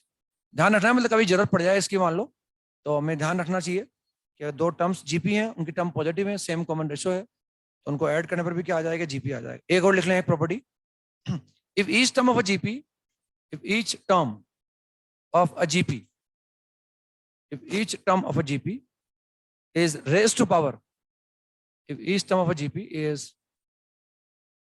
raised to power, if each term of a GP is raised to power by a same non-zero number, by a same non-zero number, if each term of a GP is raised to power by a same non-zero number, then the resulting sequence will also be a GP. Then the resulting sequence will also be a GP. यहाँ भी लिख लो with positive terms, if each term of a GP, लिख लो with positive terms, if each term of a GP, GP के बाद लिख लिया हमने with positive terms, with positive terms raised to a power by a same non-zero number, then the resulting sequence will also be a GP. मतलब मैं ये बोल रहा हूँ कि अगर ए बी सी, जैसे मान लो ऐसा ऐसा भी लिख सकते हैं अपन चाहें तो, पहले A R square, A R cube, मैंने ऐसे लिख लिया ना, क्या है, जीपी है। हम मान के चल रहे हैं सारे टर्म्स क्या है, पॉजिटिव है हमारे पास। अब इसमें कोई सेम पावर हम नंबर, अगर सेम नंबर को पावर में लगा दें तो उससे जीपी आ जाएगी ना। मान लो सब पे स्क्वायर कर दूं मैं, मान लो ना कि सब पर मैंने स्क्वायर कर दिया ना, तो भी ये रिजल्टिंग सीक्वेंस क्या आ जाएगी, जीपी आ जाएगी। What is the common ratio of this GP? क्या अगर ये, क्या ये जीपी है, क्या ये जीपी है, क्या ये जीपी है? मैंने सारे टर्म पर सेम पावर लगा दी, क्या ये भी जीपी है? कैसे पता लगा? रेशो निकाल के देख लिया। इसका अस्तर रेशो क्या है, इसका अस्तर रेशो, ठीक है, कॉमन रेशो चेंज हो गया, कोई बात नहीं। हम थोड़ी बोल रहे हैं कॉमन रेशो चेंज नहीं होगा, हम तो बोल रहे हैं अगर ये जीपी है और इसकी ईच टर्म पर सेम नंबर को पावर में अप्लाई कर दें तो रिजल्टिंग सीक्वेंस क्या आ जाएगा, जीपी आ जाएगी ना। क्यूब लगा दो सब पर ना, सब पर डिग्री 4 लगा दो, पावर 1/2 लगा दो, चाहो तो सेम नंबर पावर पे लगाना है बस अपने को, उससे रिजल्टिंग सीक्वेंस क्या आ जाएगी, जीपी के अंदर आ जाएगी। ठीक है ना। बाकी फिर नेक्स्ट टाइम पे कंटिन्यू करते हैं वरना होमवर्क लिखे आप जो करके लाना है ना, होमवर्क कर पाएंगे मेरे हिसाब से ना। हाँ क्या हुआ, हाँ बोलो, कौन सा पॉइंट? अभी ये लास्ट वाला, हाँ हाँ, तो कोई कारण होगा ना, मैंने समझाया ना आपको पहले भैया। हर चीज थोड़ी बताई जाती है, कुछ सोचो यार आप। संभालो, लिखा है 1 - 1 1, क्या है जीपी है, what is the common ratio. अब अंडर रूट ले लो उन सबका। हर चीज ऐसे मत पूछा करो यार, कुछ अपना दिमाग लगाया करो। हालांकि मैं मैक्सिमम लिखवाता हूँ आपको ना, मैक्सिमम चीजें लिखवाता हूँ मैं आपको ना, लेकिन फिर भी थोड़ा बहुत दिमाग अपना लगाना चाहिए ना। ना what is this 1, what is this, what is this, ना what is the common ratio. आएगा ही नहीं ना, आगे समझ में। तो वो ध्यान रखना पड़ता है इसलिए अपने को ना, मतलब अपन बच गए वो, अब वो ऑलवेज ट्रू है जो अपन ने लिखा है, वो ऑलवेज ट्रू है ना, ठीक है ना। तो होमवर्क लिखो आप जो करके लाना है, क्वाड्रेटिक में लिखे हैं एक तो ना, क्वाड्रेटिक में एक्सरसाइज 3 का पार्ट 2 चल रहा है हमारे ना।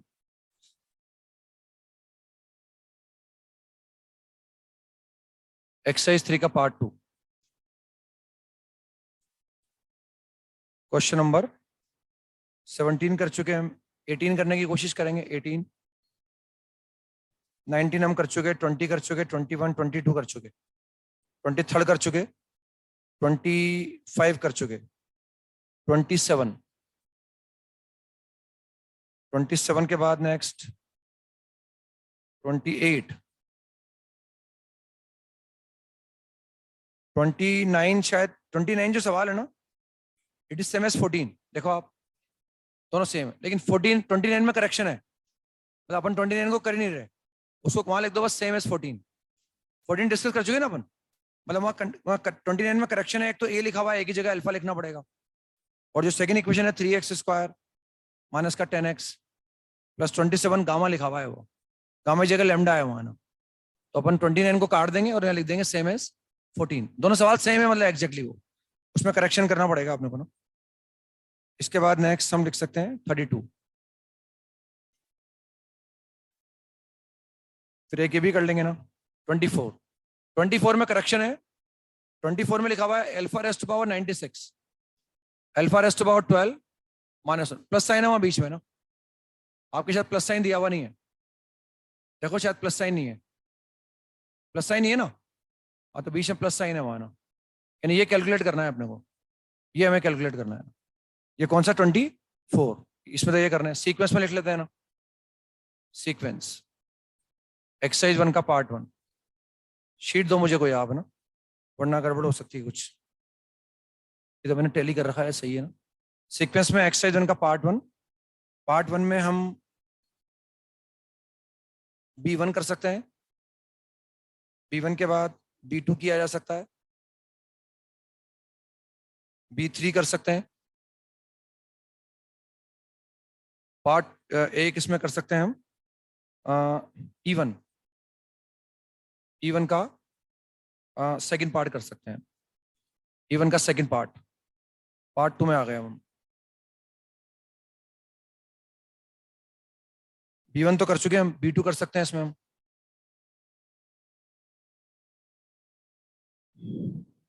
B6,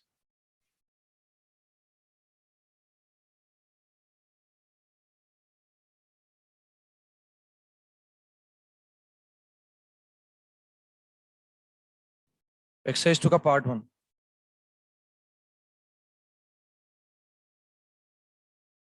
क्वेश्चन नंबर सेकंड, ये जेई में आया हुआ है सवाल है ना, सेकंड जेई में आया हुआ है।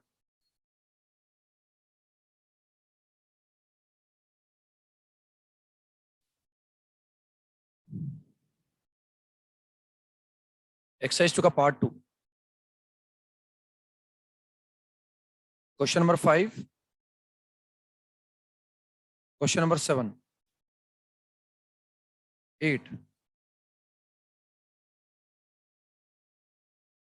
एक 13, ये सवाल करके लाने हैं ना, कर लेंगे इतने ना, इन सवालों को करके लाना है, शीट आपकी शायद ना, हाँ, ये करके लाना है, हाँ ओके।